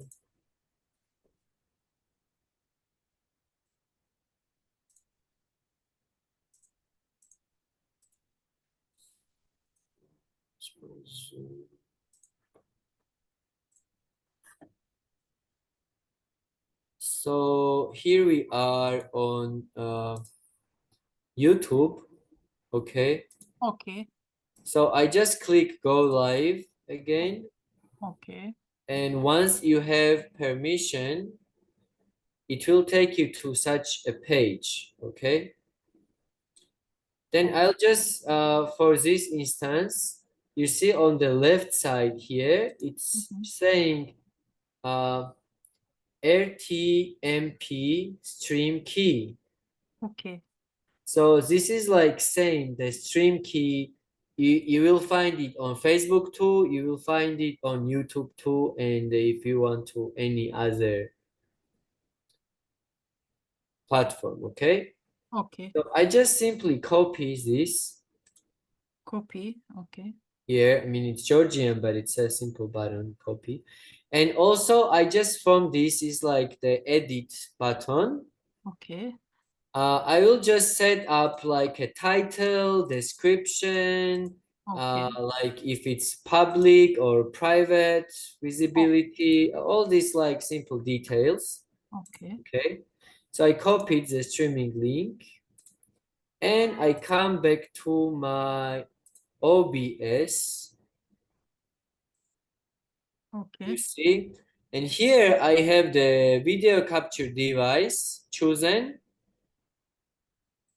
Okay. Like you just, for example, I don't have this. And if I don't have this, there is only this picture because I have only this picture in my source. Okay. So I just click, and I click on the video capture device because this is the type of device I need.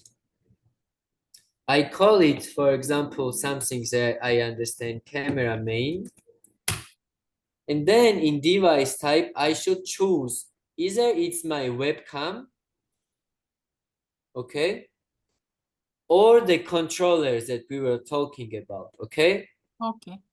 So whatever, if the controller is connected, in this, it will also show the ATEM mini something name. And instead of now it's showing my webcam content, it will show whatever is connected to the controller, okay? Then I click OK. So now I have my camera main and my tester. And this works same as like layers. So if I put this on top, this picture is on top. I can also like scale my camera, okay? Okay. And I have this picture just to show you that I can like play around, show something, hide something. I can add many things, you understand? Like have my scene ready here if I need some stuff during my live. I can have some videos and like make it visible wherever it's time to show it and so on. Then I go into settings, general settings, and there is stream settings. Okay. And in stream settings, I will just choose the YouTube service. Okay. And it will say like use stream key because I need stream key, yeah? You got it? Okay. So I will click this. It will show a field here to write my stream key. Mhm. Okay. I will copy that stream key. Click apply. So now these settings are set up. Okay. Okay. And now I'm ready to stream. Once I click start streaming, my video will connect. And I will show you. I click start streaming. Yeah. It said the streaming is going. Here you see the timer. Okay. And now I switch my screen to the YouTube. And you see my video is connected here. Okay. And whatever I do, for example, I will turn off this image visibility.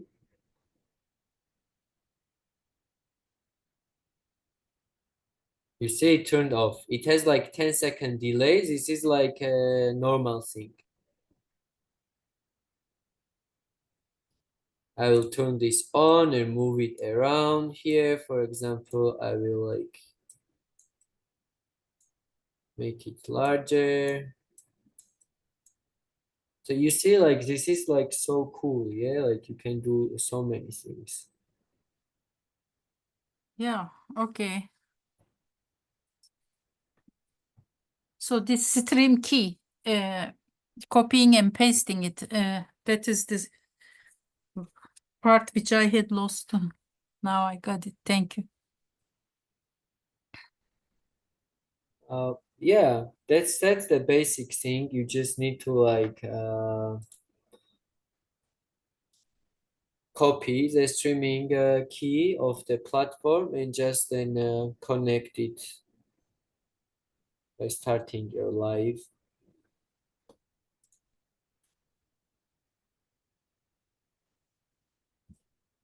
So that is like the basic setup for the podcasting. And if we like don't have any more questions,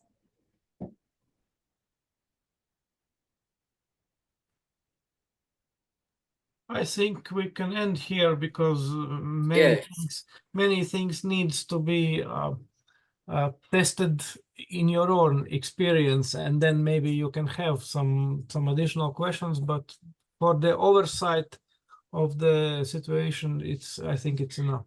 Yes, if we were on the like on-site training, we would like make several streams on using our cameras and stuff. But online, this is, I think, the maximum we can do. Thank you. It was very, very productive, and I agree with Olaf. We need practice. Thank you for accessing this course, and Thank you for inviting. thank Okay. you. It was pleasant to have a course with you, and I hope you will have success in all of your work, either photography or podcasting or whatever you're planning to, and wish you all the best. Thanks. All together. Thanks. Okay. Thank you. Okay. Thank you, Goodbye. Nika, once again. It was really helpful for me as well. Goodbye. Thank you. I'd like to thank you also. You gave technical help. Thank you. Bye. Bye, Nikos.